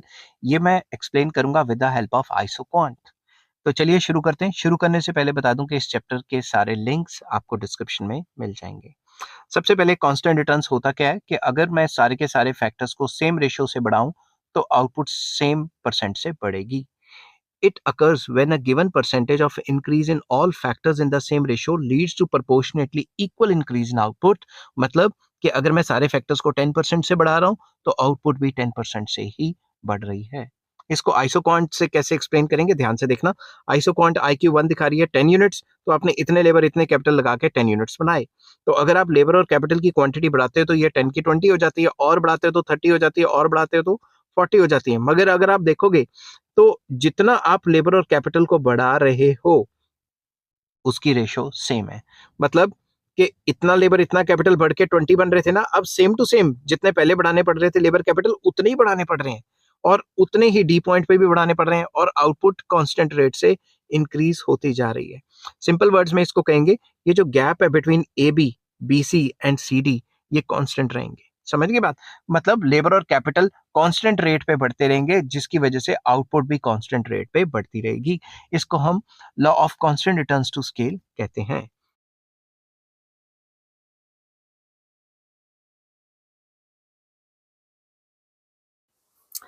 Hello friends, आज मैं आपके साथ इकोनॉमिक्स का एक और टॉपिक लेके आया हूँ और टॉपिक का नाम है इकोनॉमिक रीजन ऑफ प्रोडक्शन। शुरू करने से पहले बता दूं कि चैप्टर का नाम है प्रोडक्शन और इस चैप्टर के सारे लिंक्स आपको इस वीडियो के डिस्क्रिप्शन में मिल जाएंगे। तो इकोनॉमिक रीजन ऑफ प्रोडक्शन में हम डिस्कस करेंगे कि आइसोक्वांट का जो इकोनॉमिक रीजन होता है वो क्या होता है, और रिज लाइंस को डिस्कस करेंगे, upper ridge line and lower ridge line क्या होती है, सारा डिस्कस करेंगे। जिस हिसाब से आपको पेपर में लिखना है उसी हिसाब से मैंने ये क्वेश्चन अटेम्प्ट किया हुआ है। चलिए विदाउट वेस्टिंग एनी टाइम शुरू करते हैं। Generally production function generates isoquants which are convex to origin, negatively sloped throughout, do not intersect each other, and higher the isoquant greater the level of output। तो generally ये जो production function आइसोक्वांट्स होती हैं, जो production function के through आइसोक्वांट्स generate होती हैं, वो कन्वेक्स टू ओरिजिन होती हैं, नेगेटिवली स्लोप्ड होती हैं, नीचे को गिर रही होती हैं थ्रू आउट, एंड इंटरसेक्ट नहीं करती आपस में, और हायर आइसोक्वांट हमें ज्यादा आउटपुट दिखाती है। However, there are some production function which yield isoquants having all properties of a normal isoquant except that they are not negatively sloped throughout। तो कुछ प्रोडक्शन फंक्शंस ऐसे होते हैं जो हमें आइसोक्वांट्स ऐसी दिखा देते हैं जो थ्रू आउट नेगेटिवली स्लोपिंग नहीं होती। तो अगर आप देखोगे यहाँ के बाद पॉजिटिवली स्लोप जा रहा है ना, यहाँ के बाद ये आइसोक्वांट पॉजिटिवली स्लोप जा रहा है, ठीक है। In other words they have positively sloped segments. तो आइसोक्वांट्स के कुछ सेगमेंट पॉजिटिवली स्लोप्ड भी हो सकते हैं। तो इस क्वेश्चन में हम देखेंगे कि क्या हमें वहां पे काम करना चाहिए जो पॉजिटिवली स्लोप्ड है या नहीं, ठीक है। इन द गिवन फिगर में एक्स एक्सिस पे लेबर, वाई एक्सिस पे मैंने कैपिटल दिया हुआ है। ये P1, P2 एंड P3 तीन आइसोक्वांट्स बनाई हुई हैं जो नेगेटिव भी हैं और एक लेवल के बाद पॉजिटिव भी हैं, ठीक है। तो ये नेगेटिव भी हैं और एक लेवल के बाद ये पॉजिटिव भी हैं, तीनों नेगेटिव भी हैं, एक लेवल के बाद ये पॉजिटिव भी हैं। तो the given production function is depicted in the form of a set of isoquants which have positively sloped segments। तो तीनों में कुछ ना कुछ मैंने पॉजिटिवली स्लोप्ड सेगमेंट्स बनाई हुई हैं। Let us consider the isoquant P2। तो आइसोक्वांट P2 की बात करते हैं, ये वाली आइसोक्वांट जो मैं हाईलाइट कर रहा हूँ, ये वाली, ठीक है। AB segment of this isoquant has a negative slope। ये जो AB segment है ये तो नेगेटिवली स्लोप्ड है। Beyond point A and B, A point के इधर देखें तो भी पॉजिटिव बन जाता है, बी पॉइंट के उधर देखें तो भी पॉजिटिव स्लोप बन जाता है, ठीक है। This isoquant is positively sloped beyond A and B points, ठीक है। ए पॉइंट से पहले beyond A point and after B point ये पॉजिटिव चला जाता है। Similarly other isoquants have the points where they bend back upon themselves, implying that they become positively sloped।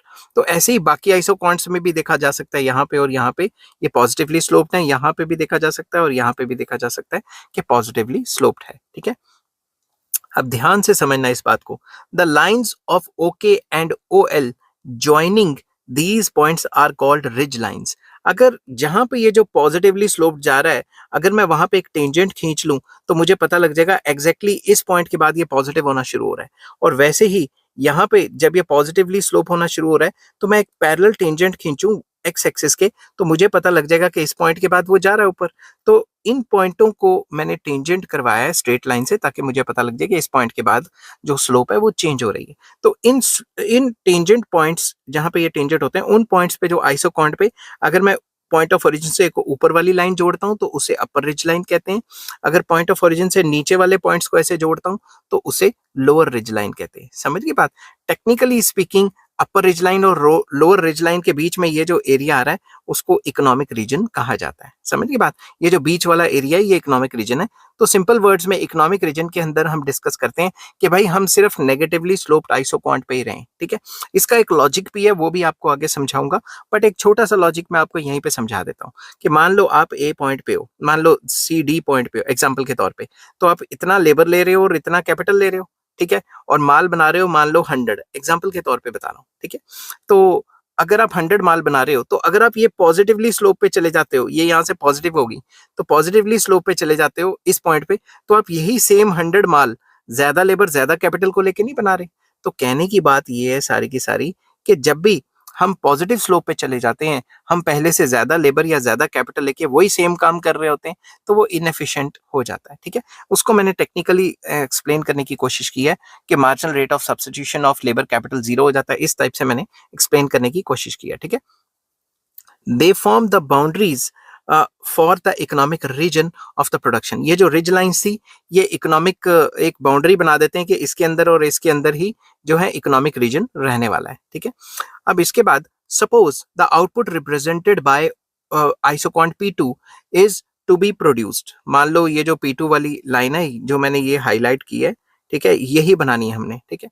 अब for producing a quantity a minimum amount of OK2 amount of capital is required because any smaller amount will not allow the producer to attain the P2 level of output। तो हम ये मान के चल रहे हैं कि मान लो ये इस पॉइंट पे B पॉइंट पे हमें OK2 लेवल ऑफ कैपिटल चाहिए और OL2 लेवल ऑफ लेबर चाहिए। अगर OK2 से कम लेबर करते हो तो आप भाई ये आइसोकॉन्ट पे नहीं रहोगे, आप इस आइसोकॉन्ट से नीचे चले जाओगे। आपको मिनिमम इतनी कैपिटल तो चाहिए ही चाहिए, समझिए, माल बनाने के लिए, इस सेम लेवल ऑफ आउटपुट को बनाने के लिए। With OK2 amount of capital OL2 amount of labour must be employed. अगर OK2 के सामने देखें तो इस आइसोकॉन्ट के सामने लेबर OL2 होने चाहिए, ठीक है।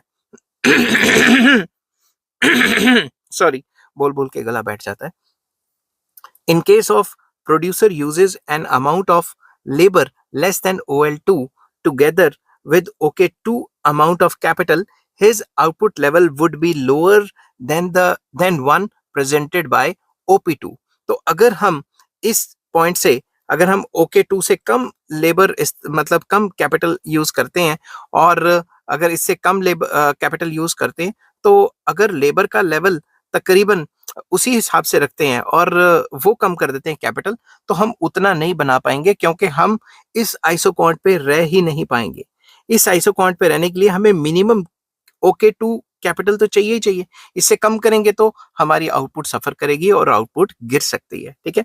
This is quite normal because the use of inputs in smaller amounts would yield a smaller output. अगर आउटपुट इनपुट ही स्मॉलर लेंगे तो आउटपुट कैपिटल ही कम कर देंगे तो आउटपुट तो गिरेगी।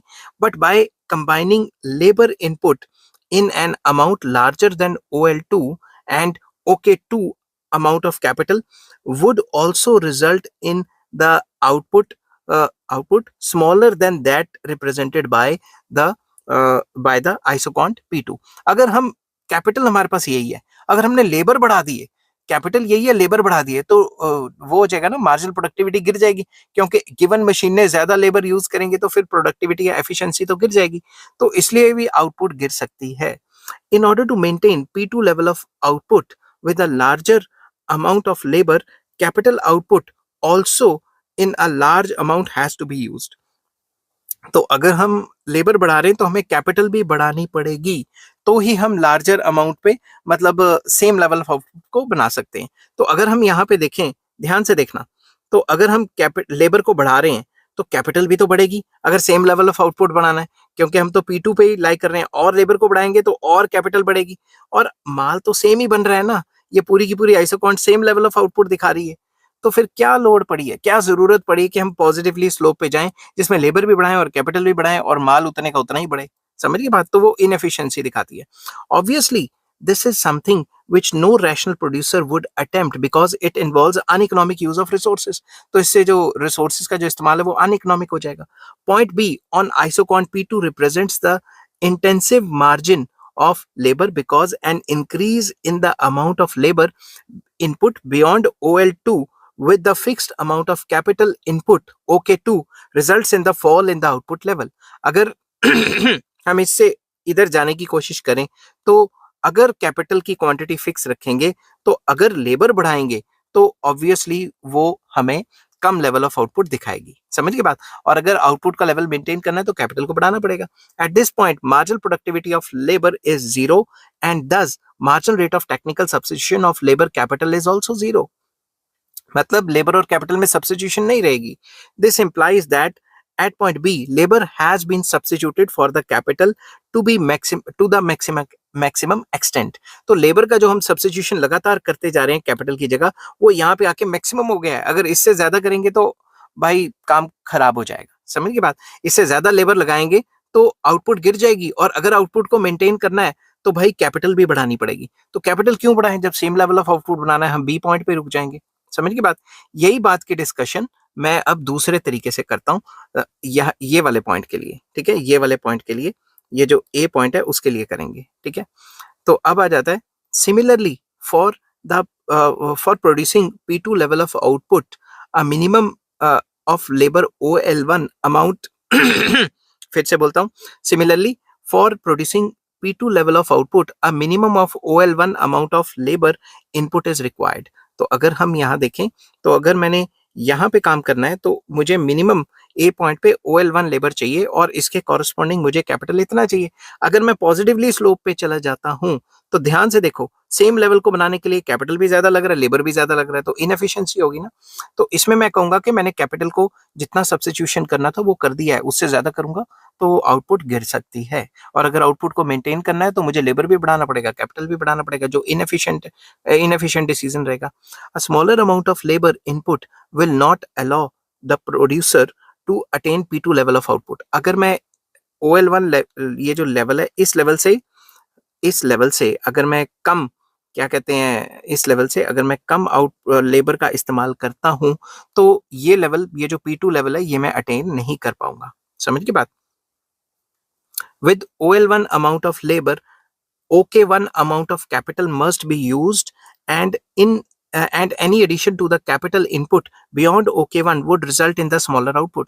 अगर कुछ ज्यादा ही हमने कैपिटल यूज करनी शुरू कर दी, तो अगर आप यहां से देखो OK1 से ज्यादा कैपिटल यूज करेंगे तो आउटपुट गिर जाएगी, ठीक है। क्यों गिर जाएगी, क्योंकि लेबर हमारे पास लिमिटेड है, और जो आपने मशीनें ले ली हैं वो ज्यादा ले ली हैं, और मशीनें ज्यादा हैं तो जो कैपिटल जो इक्विपमेंट्स हैं उनकी प्रोडक्टिविटी गिर जाएगी, क्योंकि हमारे पास कैपिटल ज्यादा हो जाएंगे और लेबर जो है वो कम रह जाएंगे।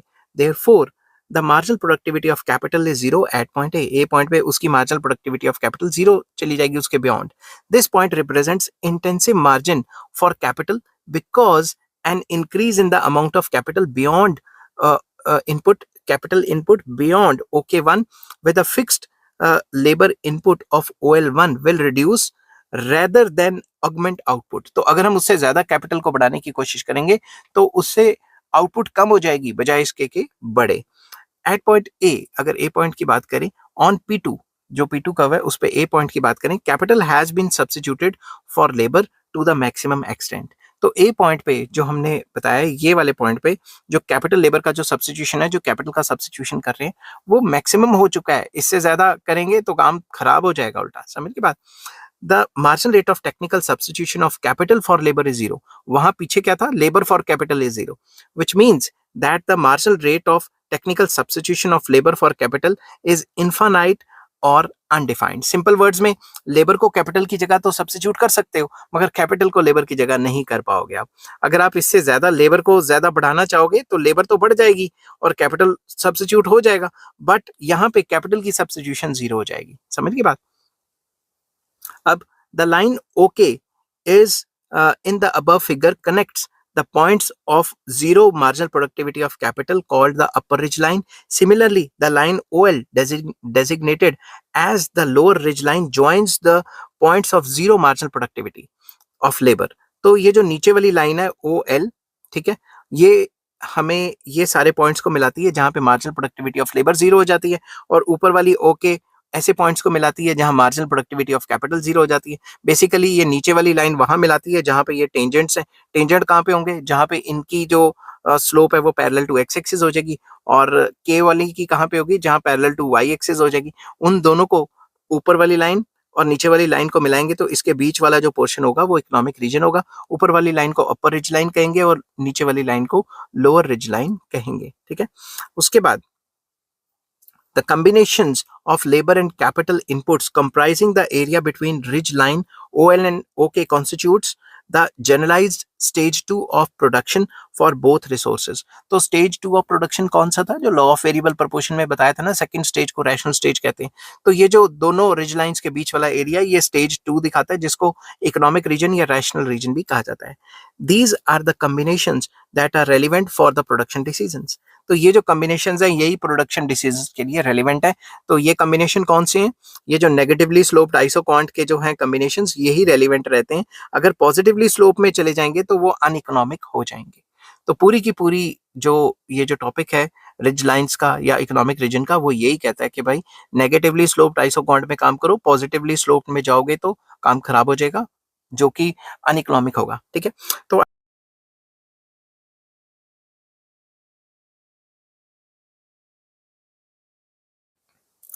हेलो फ्रेंड्स, आज मैं आपके साथ इकोनॉमिक्स का एक और टॉपिक लेके आया हूँ और टॉपिक का नाम है ऑप्टिमम कॉम्बिनेशन ऑफ फैक्टर्स। तो ऑप्टिमम कॉम्बिनेशन ऑफ फैक्टर्स कौन से होते हैं जहाँ पे प्रोड्यूसर इक्विलिब्रियम होगा।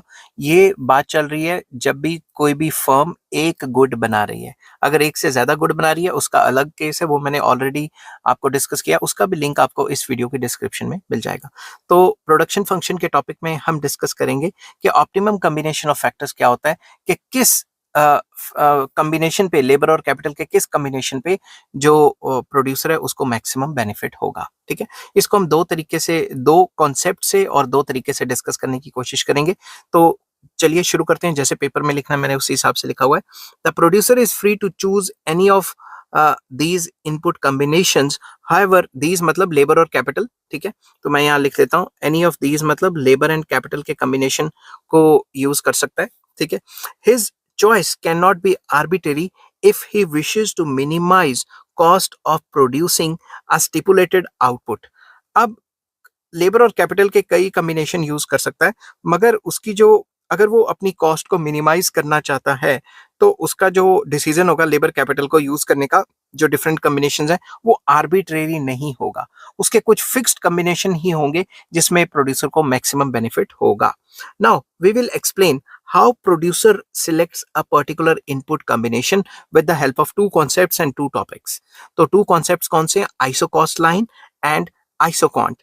और टॉपिक्स कौन से हैं, दो, maximization of output given the cost, कि अगर कॉस्ट गिवन है तो उसमें मैक्सिमम आउटपुट कैसे अटेन करनी है, and minimization of cost for a given level of output, कि आपको पता है कि आपने आउटपुट यही बनानी है तो कॉस्ट कैसे मिनिमाइज करेंगे। तो दोनों टॉपिक्स को डिस्कस करने से पहले मैं आपके साथ डिस्कस कर लूं कि आइसोकॉस्ट लाइंस क्या होती हैं, क्योंकि आइसोकॉन्ट तो हमने पिछली वीडियोस में डिस्कस कर ही लिया है। तो इनपुट प्राइस और आइसोकॉस्ट लाइंस बेसिकली जैसे कंज्यूमर की बजट लाइन होती है ना, वैसी एक कर्व होती है जो हमें बताती है different combination of labour and capital जो कि हमें सेम कॉस्ट में आ जाएंगे। A producer may attempt maximization of output subject to a given cost, or alternatively he may seek to minimize the cost subject to a given level of output। एक जो producer है वो attempt कर सकता है maximum output को एक given cost के लिए, कि अगर कॉस्ट इतनी है, मान लो 1000 रुपए है, उसमें मिनिमम आउटपुट, मैक्सिमम आउटपुट कैसे बनानी है। या फिर ये कह सकता है कि भाई मैंने इतने फला फला यूनिट्स बनाने हैं, इन यूनिट्स की मैं कॉस्टिंग कम कैसे करूंगा। In both the cases for choosing a optimum quantities of inputs, the labor, that is labor and capital, he must consider their physical productivities as well as their prices।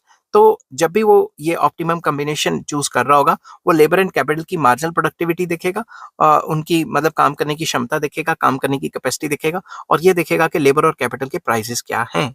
While isoquant represents the productivities of inputs, their prices are shown with the help of isocost curves। तो simple words में जो आइसोकॉन्ट्स हैं वो तो इनकी productivity के बारे में बताते हैं, लेबर एंड कैपिटल की, मगर इनके प्राइजेस के बारे में आइसोकॉस्ट लाइंस बताती हैं। And isocost line represents various combination of inputs that may be purchased for a given amount of expenditure। तो सिंपल वर्ड्स में जैसे ये 1500 की आइसोकॉन्ट दी हुई है, ये बता रही है हमें different combination of labour and capital जो कि प्रोड्यूसर परचेज कर सकता है विद 1500 रुपीज, जो 1500 रुपीज से लेबर और कैपिटल के डिफरेंट कॉम्बिनेशन जो कि परचेज कर सकता है। सेम जैसे बजट लाइन थी कंज्यूमर के टॉपिक में वैसी ही है। The firm or the producer has to produce factors or inputs from the market, market से उसे इनपुट्स वगैरह खरीदने पड़ते हैं। However how the prices of the capital and labor are determined in the market is not our present concern। Market में कैसे तय होती हैं इनकी प्राइसेस वो अलग टॉपिक है, वो फैक्टर प्राइसिंग का चैप्टर है जो कि मैंने अभी अपलोड करना है। ठीक है, वो अलग टॉपिक है। Moreover, the firm is in no position to influence the input prices unless it is monopsonist. और फर्म उनके प्राइसेस को भी डिटरमिन नहीं कर सकती जब तक फर्म के पास मोनोपोली पावर या मोनोप्सोनिस्ट ना हो फर्म। उसमें क्या होता है वो मैं अलग टॉपिक में डिस्कस करूंगा क्योंकि वो फैक्टर प्राइसिंग का टॉपिक है, ठीक है। In other words, prices of labor and capital have to be taken as given by the firm operating in the competitive factor market. अगर कॉम्पिटिटिव फैक्टर मार्केट या फैक्टर मार्केट में perfect competition है तो जो already market में rate चल रहा है उसी रेट पे हमें सामान लेना पड़ेगा। Let us now suppose that the firms total cost outlay on the labour and capital is ₹1000। Example के तौर पे जो भी उसका खर्चा आता है लेबर कैपिटल पे वो 1000 है। The firm is free to spend his entire amount on labor and capital, or it may spend it on a combination of both labor and capital। तो उसके पास 1000 है, वो 1000 पूरे के पूरे लेबर पे भी खर्च कर सकता है, पूरे के पूरे कैपिटल पे भी खर्च कर सकता है, मगर उनके कम्बिनेशन पे भी खर्च कर सकता है। वो तो उसकी मर्जी है ना, समझ की बात, जो प्रोड्यूसर है उसकी मर्जी है। In the given figure we have shown that if the firm chooses to spend and the entire amount of ₹1000 on the labor input, it can employ OL2 amount of labor। तो अगर उसके पास 1000 का budget है, अगर वो सारे labour को ही रखना चाहता है तो OL2 amount of labor आएंगे। and if the entire amount is to be spent on capital, it can get OK2 capital। अगर वो सारे के सारे मशीनें खरीद लेता है तो इतनी मशीनें आएंगी, ठीक है। द स्ट्रेट लाइन K2L2, ये वाली जो लाइन है K2L2, ये वाली स्ट्रेट लाइन, ठीक है, ये हमें ये दिखाती है is an isocost line representing all the combinations of capital and labour which the firm can obtain for ₹1000। 1000 से different combinations of labour and capital जो कि लिए जा सकते हैं वो दिखाता है ये जो आइसोकॉस्ट लाइन है K2L2। In the given figure the length of OL2 is greater than OK2, मतलब ये जो OL2 है वो लंबा है और OK2 जो है वो कम है। इसका मतलब क्या हुआ, which means that the prices of a unit of labor is less than a unit of capital। इसका मतलब ये कि लेबर सस्ता है इसलिए लेबर ज्यादा आ रहा है 1000 में, और 1000 सारे इधर खर्च कर देंगे तो कैपिटल कम आएगा, समझ की बात। The slope of the line K2L2 shows the ratio of input prices। ये जो इसकी जो स्लोप है, ढलान है, वो इसके इनपुट प्राइसेस को दिखाती है। रेशियो है basically price of x, price of labour divided by price of capital, इसको दिखाती है, समझ की बात। तो ये चीज भी मैं डिस्कस करूंगा आपके साथ। Hence, the slope of an isocost line, जिसको हम कहते हैं W/R, W क्या होता है, which is the ratio of the prices of labor, labour के प्राइसेस जिसको वेज रेट कहा जाता है, and to the price of capital जिसको R कहा जाता है, समझ की बात। When x axis denotes labor input and y axis denotes capital inputs, तभी ये W/R होएगा। अगर आपने उल्ट पुल्ट दिखा दिया तो वो R/W भी हो सकता है। We can thus generalize that for any isocost line which is always linear, because of the firm has no control over the prices of inputs and the prices remains the same no matter how much quantities of these inputs मतलब how much quantities of these inputs the firm buy, prices same रहेंगे क्योंकि हम ये assume करके चल रहे हैं कि मार्केट में परफेक्ट कंपटीशन है। तो इसकी स्लोप क्या हुई, change in capital by change in labour, that is W/R। W क्या है, प्राइसेस ऑफ लेबर, और R क्या है, प्राइसेस ऑफ कैपिटल, ठीक है। This property of an isocont line is similar to that of the budget line of the consumer। Consumer के budget line की तरह सिमिलर है। However, there is an important difference between the two lines। Budget line और ये जो isocost line है इसमें कुछ फर्क है, छोटा सा फर्क है। Since the consumer's budget is invariably fixed, consumer को तो पहले ही पता है कि उसके पास इतने 1000 हैं जो उसने खर्च करने हैं। He has single budget line, consumer के पास सिंगल बजट लाइन होती है। The firm generally has no such constraint, firm के पास कोई ऐसा कंस्ट्रेंट नहीं होता, and thus has more than one isocost line, उसके पास फर्म्स के पास एक से ज्यादा आइसोकॉस्ट लाइंस होती हैं।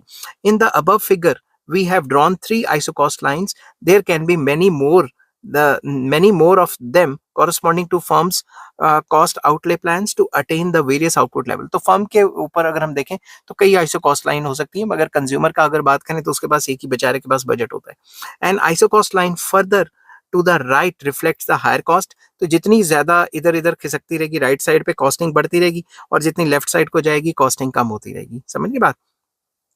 The one closer to the origin reflects the lower cost. तो जितनी लेफ्ट साइड पे आएगी उतनी कॉस्ट जो है वो लोअर होती रहेगी। अब हम डिस्कस करेंगे कि भाई इक्विलिब्रियम कब होगा, ऑप्टिमम लेवल ऑफ कॉम्बिनेशन कैसे आएगा। तो इसमें फर्स्ट पॉइंट आ जाता है maximization of output for a given cost. एक गिवन कॉस्ट पे आउटपुट को कैसे मैक्सिमाइज करेंगे। A rational producer is expected to maximize output for a given cost. एक रैशनल प्रोड्यूसर चाहेगा कि मैं इस कॉस्ट में ज्यादा से ज्यादा माल बना सकूं. Alternatively, he may attempt to minimize cost subject to given level of output. Alternatively जो दूसरा पॉइंट है वो मैंने ये बताया हुआ है कि अगर उसने एक गिवन लेवल ऑफ आउटपुट बनानी है तो कॉस्ट कैसे मिनिमाइज करेगा, वो दूसरे पार्ट में आ जाता है. ठीक है. In this section we shall explain how a producer maximizes his output for a given cost. एक given cost पे अपनी output कैसे maximize करेगा. Suppose the producer's cost outlay is C. मान लो उसकी cost है C. ठीक है. And the prices of the capital and labor are R and W respectively. Subject to these cost conditions, the producer would attempt to attain the maximum output level. अब इस पे वो maximum output level को बनाने की कोशिश करेगा. अब इसको हम डायग्राम की मदद से एक्सप्लेन करने की कोशिश करते हैं. अगर आप डायग्राम में देखो तो लेबर को एक्स एक्सिस पे दिखाया गया है और कैपिटल को वाई एक्सिस पे दिखाया गया है. Let K L isocost line in the given figure represents the given cost outlay at input prices R and W. तो हम ये मान के चलते हैं कि ये जो के एल है ये हमें आइसोकॉस्ट दिखा रही है कि कंपनी इतना पैसा खर्च करना चाहती है, गिवन कॉस्ट है इतनी. ठीक है. और आर क्या हुआ, price of capital, and W क्या हुआ, प्राइस ऑफ लेबर, मतलब वेज वगैरह.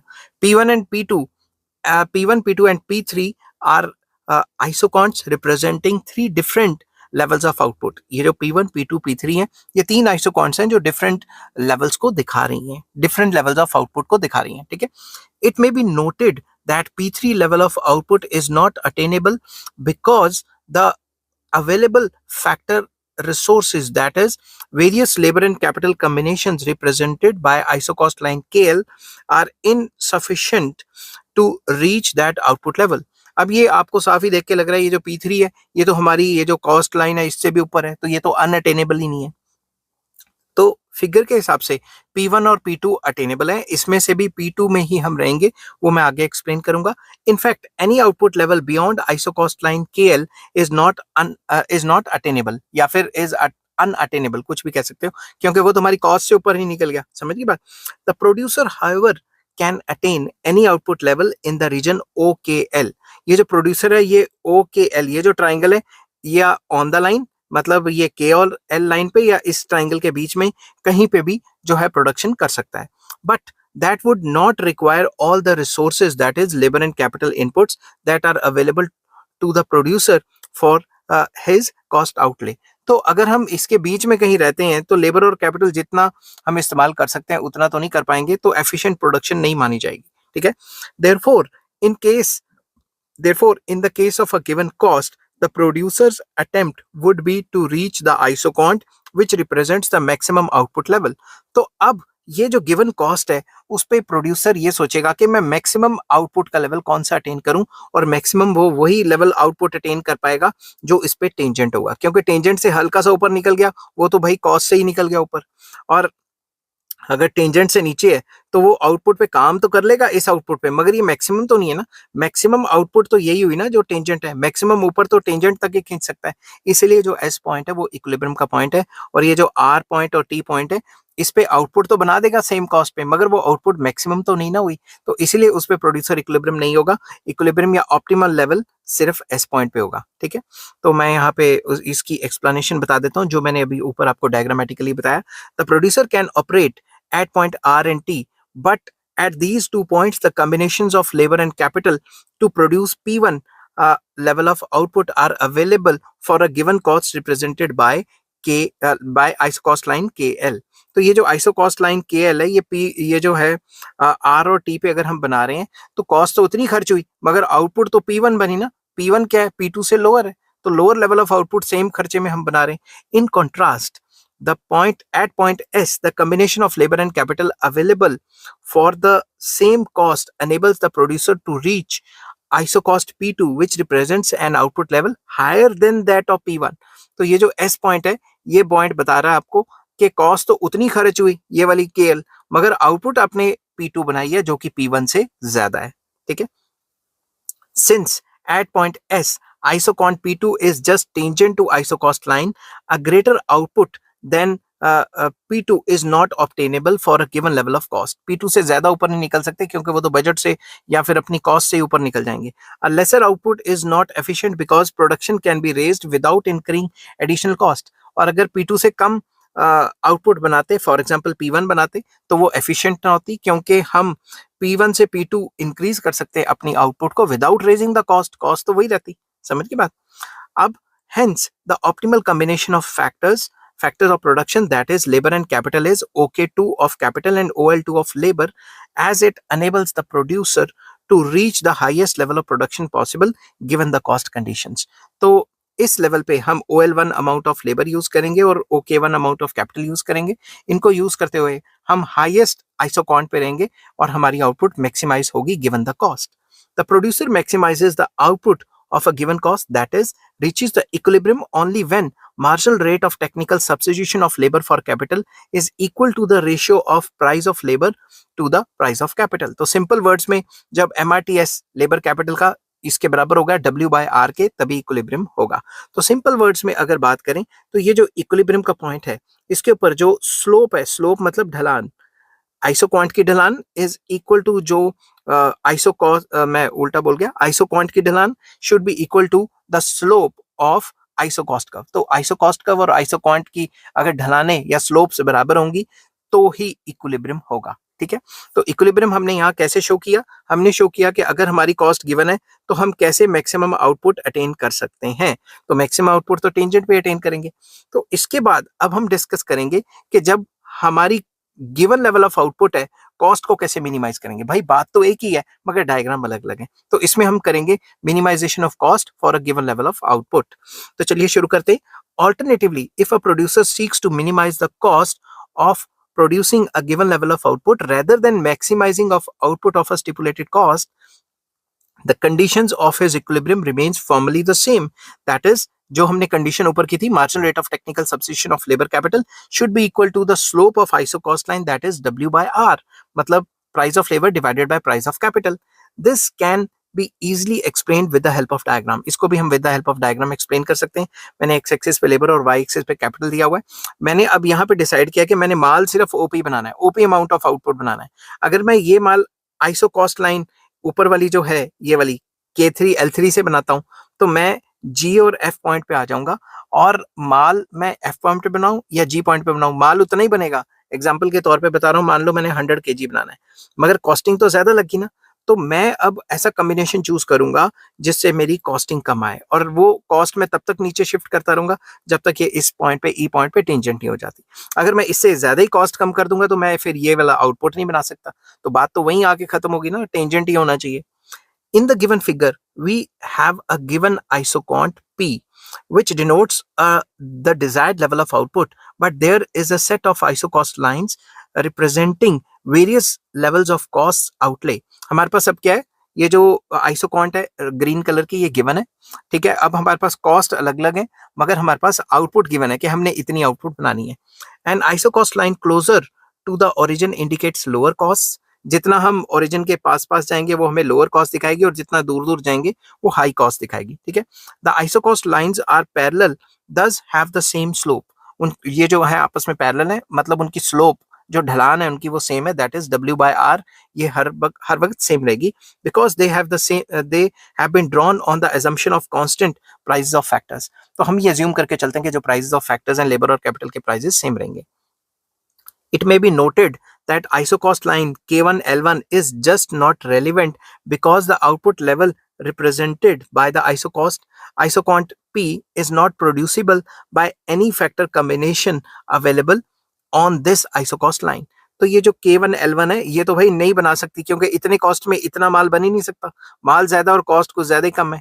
ठीक है. तो ये जो K1 L1 है वो irrelevant हो जाएगी. However, P level of output can be produced by the factor combinations represented by the points F and G which are on the isocost line K3 L3. तो ये जो K3 L3 पे ये जो है ये वाली isocost लाइन के ऊपर ये जो F और G पॉइंट है, इस पे भी ये 100 kg का माल बन सकता है. ठीक है. बट ये एफिशिएंट नहीं होगा.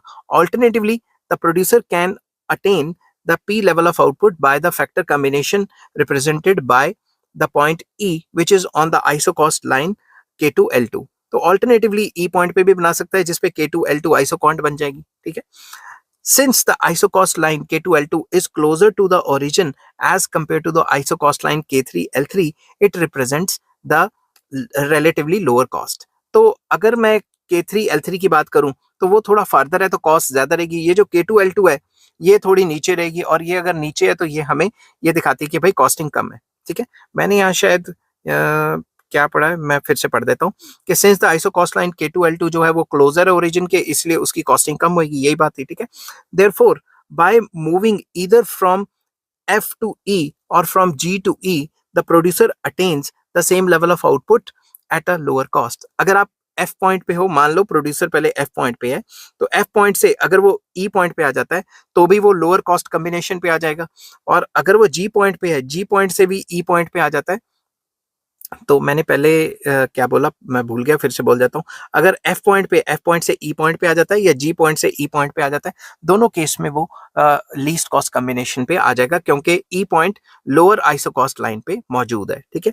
द प्रोड्यूसर दस minimises his cost by employing OB amount of capital and OA amount of labor determined by the tangency of the isocont P with the isocost line K2L2। Simple words में बताया भाई E is the point of equilibrium क्योंकि यहाँ पे tangent होता है, और इस पॉइंट पे जो O A amount of labour और O B amount of capital का इस्तेमाल किया जाएगा, ठीक है। Points representing factor combinations below E are certainly preferable because they represents lower cost but cannot be considered as they cannot help in producing the output level represented by isocont P। अब ई के नीचे अगर कोई भी combination अगर हम point लेना चाहें तो वो हमारे लिए सही रहेगा, मगर ई के नीचे जो भी आइसो कॉस्ट बन रही है वो हमारे आउटपुट को तो टच ही नहीं कर रही। तो अगर कॉस्ट कम करने की सोचेंगे मगर वो आउटपुट बना ही नहीं पा रहे तो कोई फायदा नहीं है ना। तो हमें आउटपुट बनानी है विद लीस्ट कॉस्ट, तो वो चीज नहीं हो पाएगी।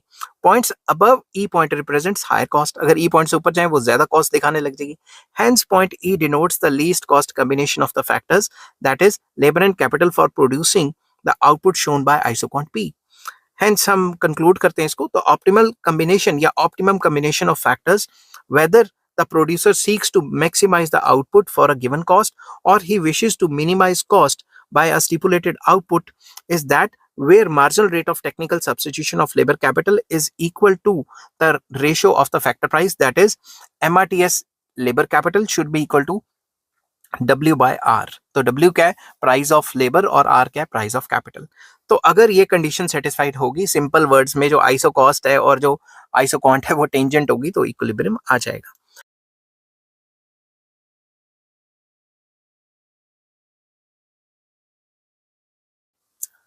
हेलो फ्रेंड्स, आज मैं आपके साथ प्रोडक्शन का एक और टॉपिक लेके आया हूँ, और टॉपिक का नाम है मल्टी प्रोडक्ट फर्म इक्विलिब्रियम। कोई भी ऐसी फर्म जो एक से ज्यादा चीजें बना रही है, एक से ज्यादा गुड या सर्विस प्रोवाइड कर रही है, वो इक्विलिब्रियम में कब होगी? अंडर प्रोडक्शन के चैप्टर में हम ये डिस्कस करेंगे इस वीडियो में। शुरू करने से पहले बता दूं कि चैप्टर का नाम है प्रोडक्शन या प्रोडक्शन फंक्शन, और इस चैप्टर के सारे लिंक्स आपको इस वीडियो के डिस्क्रिप्शन में मिल जाएंगे। चलिए शुरू करते हैं। Most of the firms produce more than one product. ज्यादातर फर्म्स जो हैं वो डाइवर्सिफाइड होती हैं और एक से ज्यादा प्रोडक्ट बनाती हैं, ठीक है, या गुड या service. In this topic we will discuss how the firm choose the proportions in which the two goods are to be produced। इस टॉपिक में हम डिस्कस करेंगे कि फर्म कैसे डिसाइड करती है कि दो गुड्स की कितनी कितनी क्वांटिटी या कितने कितने परसेंट में वो बनाना है। In other words we will discuss the question of optimum combination of outputs. दूसरे वर्ड्स में हम ये कह सकते हैं कि ऑप्टिमम या ऑप्टिमल कॉम्बिनेशन ऑफ आउटपुट्स कैसे चूज किए जाते हैं, वो इस वीडियो में हम डिस्कस करेंगे। The firms produce two goods या two products in such proportions that the marginal rate of transformation between the product is equal to the ratio of their prices। तो सिंपल वर्ड्स में जो कंपनियां हैं वो दो गुड्स इस हिसाब से बनाएंगी कि जो उनकी मार्जिनल रेट ऑफ ट्रांसफॉर्मेशन है दो गुड्स बनाने की, वो दोनों गुड्स के प्राइस की रेशो के बराबर हो। अब ये होता क्या है वो मैंने आगे डिस्कस किया with the help of diagram, ठीक है। तो इसमें हम दो कॉन्सेप्ट्स यूज करेंगे। पहला कॉन्सेप्ट है पीपीसी, जिसको प्रोडक्शन पॉसिबिलिटी कर्व भी कहा जाता है, और कई बुक्स में इसको पीटीसी या प्रोडक्ट ट्रांसफॉर्मेशन कर्व भी लिखा हुआ है। और दूसरा आइसो रेवेन्यू लाइंस, इसको कई बुक्स में आइसो रेवेन्यू कर्व्स भी कहा जाता है।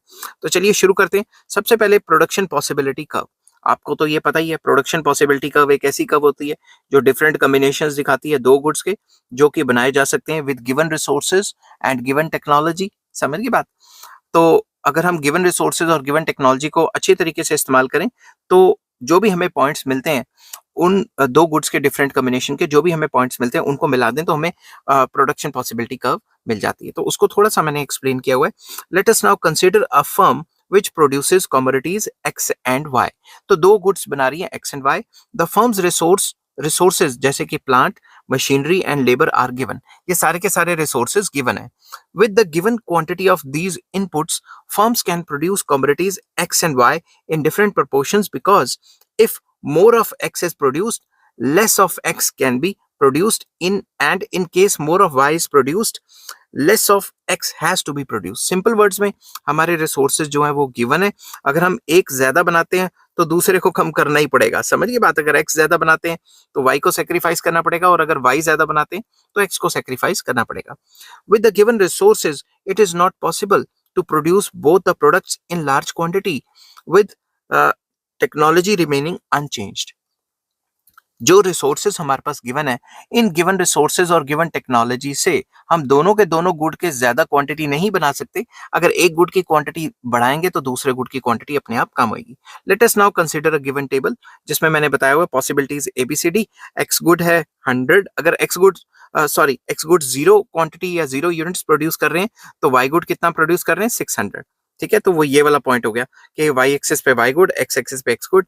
तो एक्स गुड अभी हम जीरो कर रहे हैं तो जीरो के सामने ये 600, ये वाला पॉइंट हो गया। ठीक है, अगर मैं एक्स गुड 200 प्रोड्यूस कर रहा हूँ बी पॉइंट पे तो वाई गुड कितना है 580। तो एक्स गुड 200 है और ये 580 थोड़ा सा नीचे। ठीक है, और ये एक्स गुड 500 है तो वाई गुड भी 500 है, ये वाला पॉइंट हो गया 500 500। ठीक है, अब डी पॉइंट दिखा रहा है कि एक्स गुड अगर आप 900 बनाते हैं, ठीक है, एक्स गुड अगर आप 900 बनाते हैं तो वाई गुड आप 200 बना रहे हैं, और फिर ई पॉइंट आपको दिखा रहा है कि आप एक्स गुड ही बना रहे हैं 1000 क्वांटिटी और वाई गुड कुछ भी नहीं बना रहे।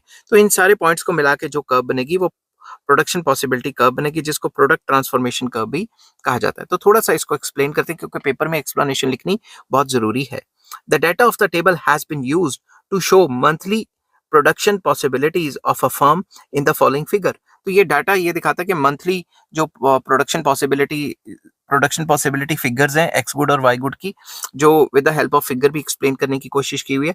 The curve AE is the firm's production possibility curve which shows the possible output levels of X good and Y good in a month with the given resources। तो ये जो AE curve है ये हमें दिखाती है कि कंपनी के पास अगर गिवन रिसोर्सेज हैं तो वो कितने एक्स गुड और वाई गुड के कितने कॉम्बिनेशंस प्रोड्यूस करती है।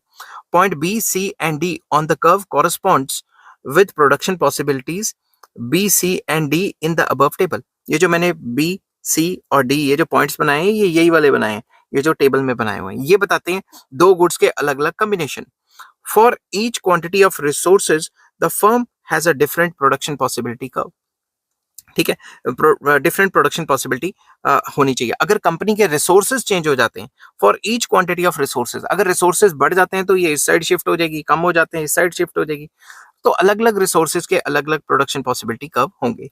If the firm's resources are smaller, its PPC will be nearer to the origin। वही रिसोर्सेज कम हो जाते हैं तो PPC जो है वो ओरिजिन के पास आ जाएगी। ऑन द अदर हैंड या on the contrary, if its resources are larger the production possibility curve will be farther from the origin. Resources बढ़ जाएंगे तो वो PPC दूसरी तरफ शिफ्ट हो जाएगी, ओरिजिन से दूर चली जाएगी। The PPC is concave to origin, मतलब ये बाहर को मुड़ी होती है। बाहर को क्यों मुड़ी होती है मैं आपको पहले सिंपल सा बता देता हूँ, फिर पेपर में कैसे लिखना है वो बताना है। जैसे जैसे हम एक एक गुड या फिर कुछ यूनिट्स बढ़ाते रहेंगे, जो वाई का जो सेक्रीफाइस होगा ना वो पहले से बढ़ता रहेगा बढ़ता रहेगा। अब आप देख रहे हैं वाई का सेक्रीफाइस लगातार बढ़ता जा रहा है, पहले सिर्फ इतना सा सेक्रीफाइस था, पहले से बड़ा बड़ा और बड़ा। समझ की बात? तो जैसे जैसे हम यूनिट्स बढ़ाते रहेंगे एक्स गुड के, वैसे वैसे वाई गुड का जो सेक्रीफाइस होगा वो बढ़ता रहेगा। इसको increasing rate of marginal substitution भी कहा जाता है। ठीक है, तो this means that as the output of X good is increased, larger and larger output of Y good has to be sacrificed to obtain an additional unit of X good. X good को additional लेने के लिए Y good का जो sacrifice होगा वो ज्यादा से ज्यादा होगा। Likewise increase in the production of Y good require increasing sacrifice of Y good और X good। तो X good के केस में भी यही होगा कि अगर आप Y good की क्वांटिटी बढ़ाते रहते हैं तो वो X good का जो सेक्रीफाइस होगा वो पहले से ज्यादा होगा। The firm's resources are not equally suitable to produce both the goods X and Y.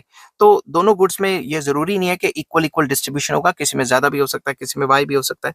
When resources are utilized to produce largely one of the products, say X good at point D, their productivity at the margin is low.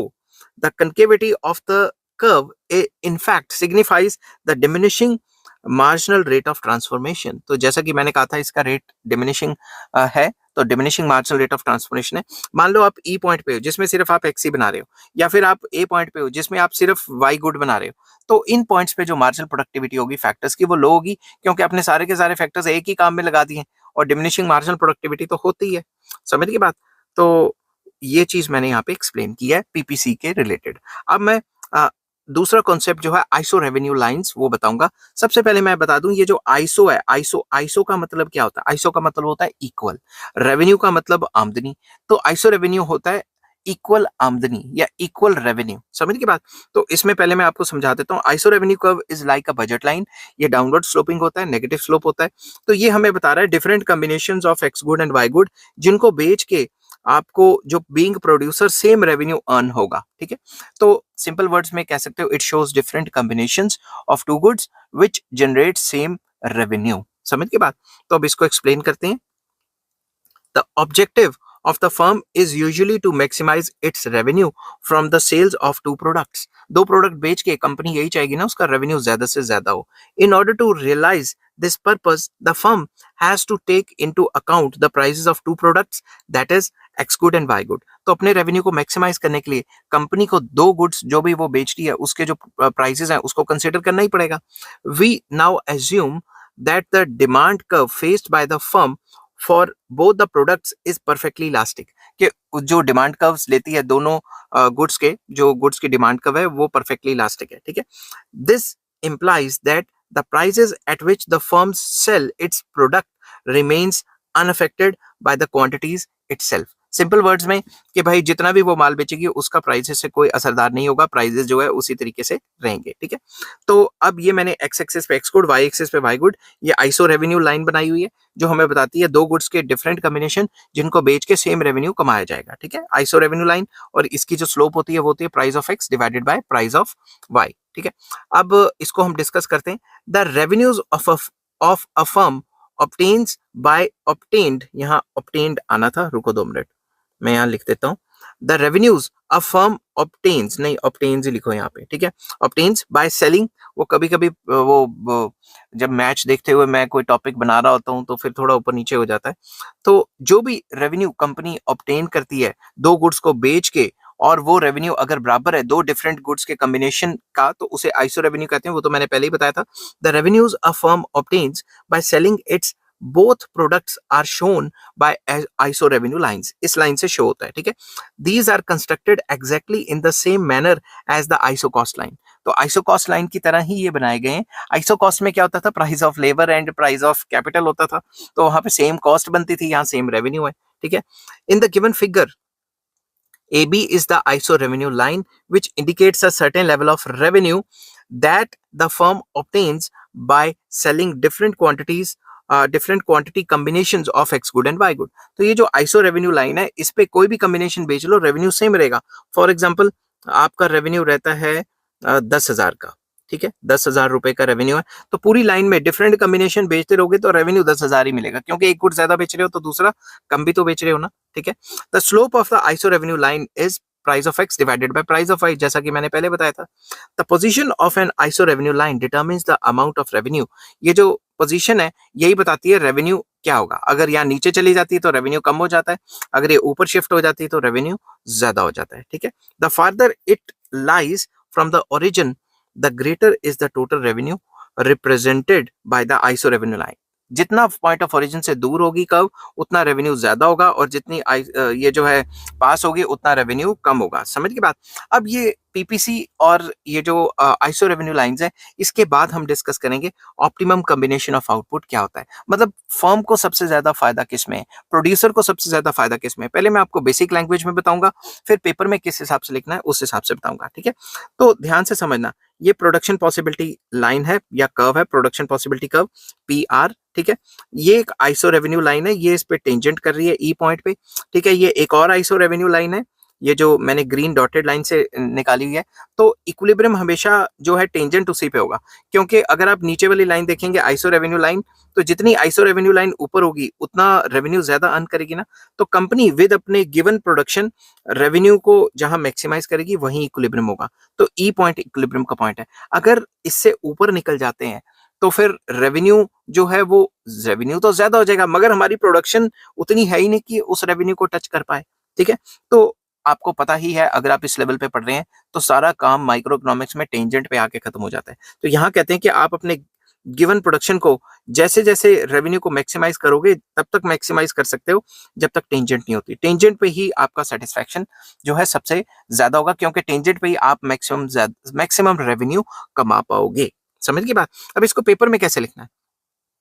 The optimum combination of outputs of x good and y good is at point E in the given figure। तो optimum combination जो है वो ई point पे given figure में, ई point के सामने हम x good बनाते हैं ओ यू और वाई गुड बनाते हैं O W. The firm produces O U quantity of X good and O W quantity of Y good as indicated by point ई।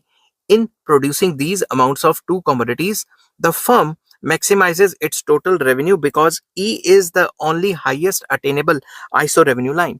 तो E ही ये वाली जो लाइन है E पॉइंट ही शो करता है कि highest attainable iso revenue curve कौन सी है। अगर मैं इससे हल्का सा भी ऊपर चला जाऊंगा तो वो तो जो हम प्रोडक्शन करके बैठे हैं उसको टच ही नहीं कर रही होगी। समझ गई बात। तो वही चीज मैं आगे बताऊंगा। If the firm decides to produce elsewhere on the production possibility curve PR at points such as M and N। मान लो फर्म चाहती है कि मैं M या N बनाऊं, तो उस केस में ये हाईएस्ट आइसो रेवेन्यू कर्व्स को टच नहीं हो रही होगी, ये लोएस्ट आइसो रेवेन्यू को टच करेगी जो कि हमें लेस रेवेन्यू दिखाता है। इस वजह से वहां पे इक्विलिब्रियम नहीं होगा।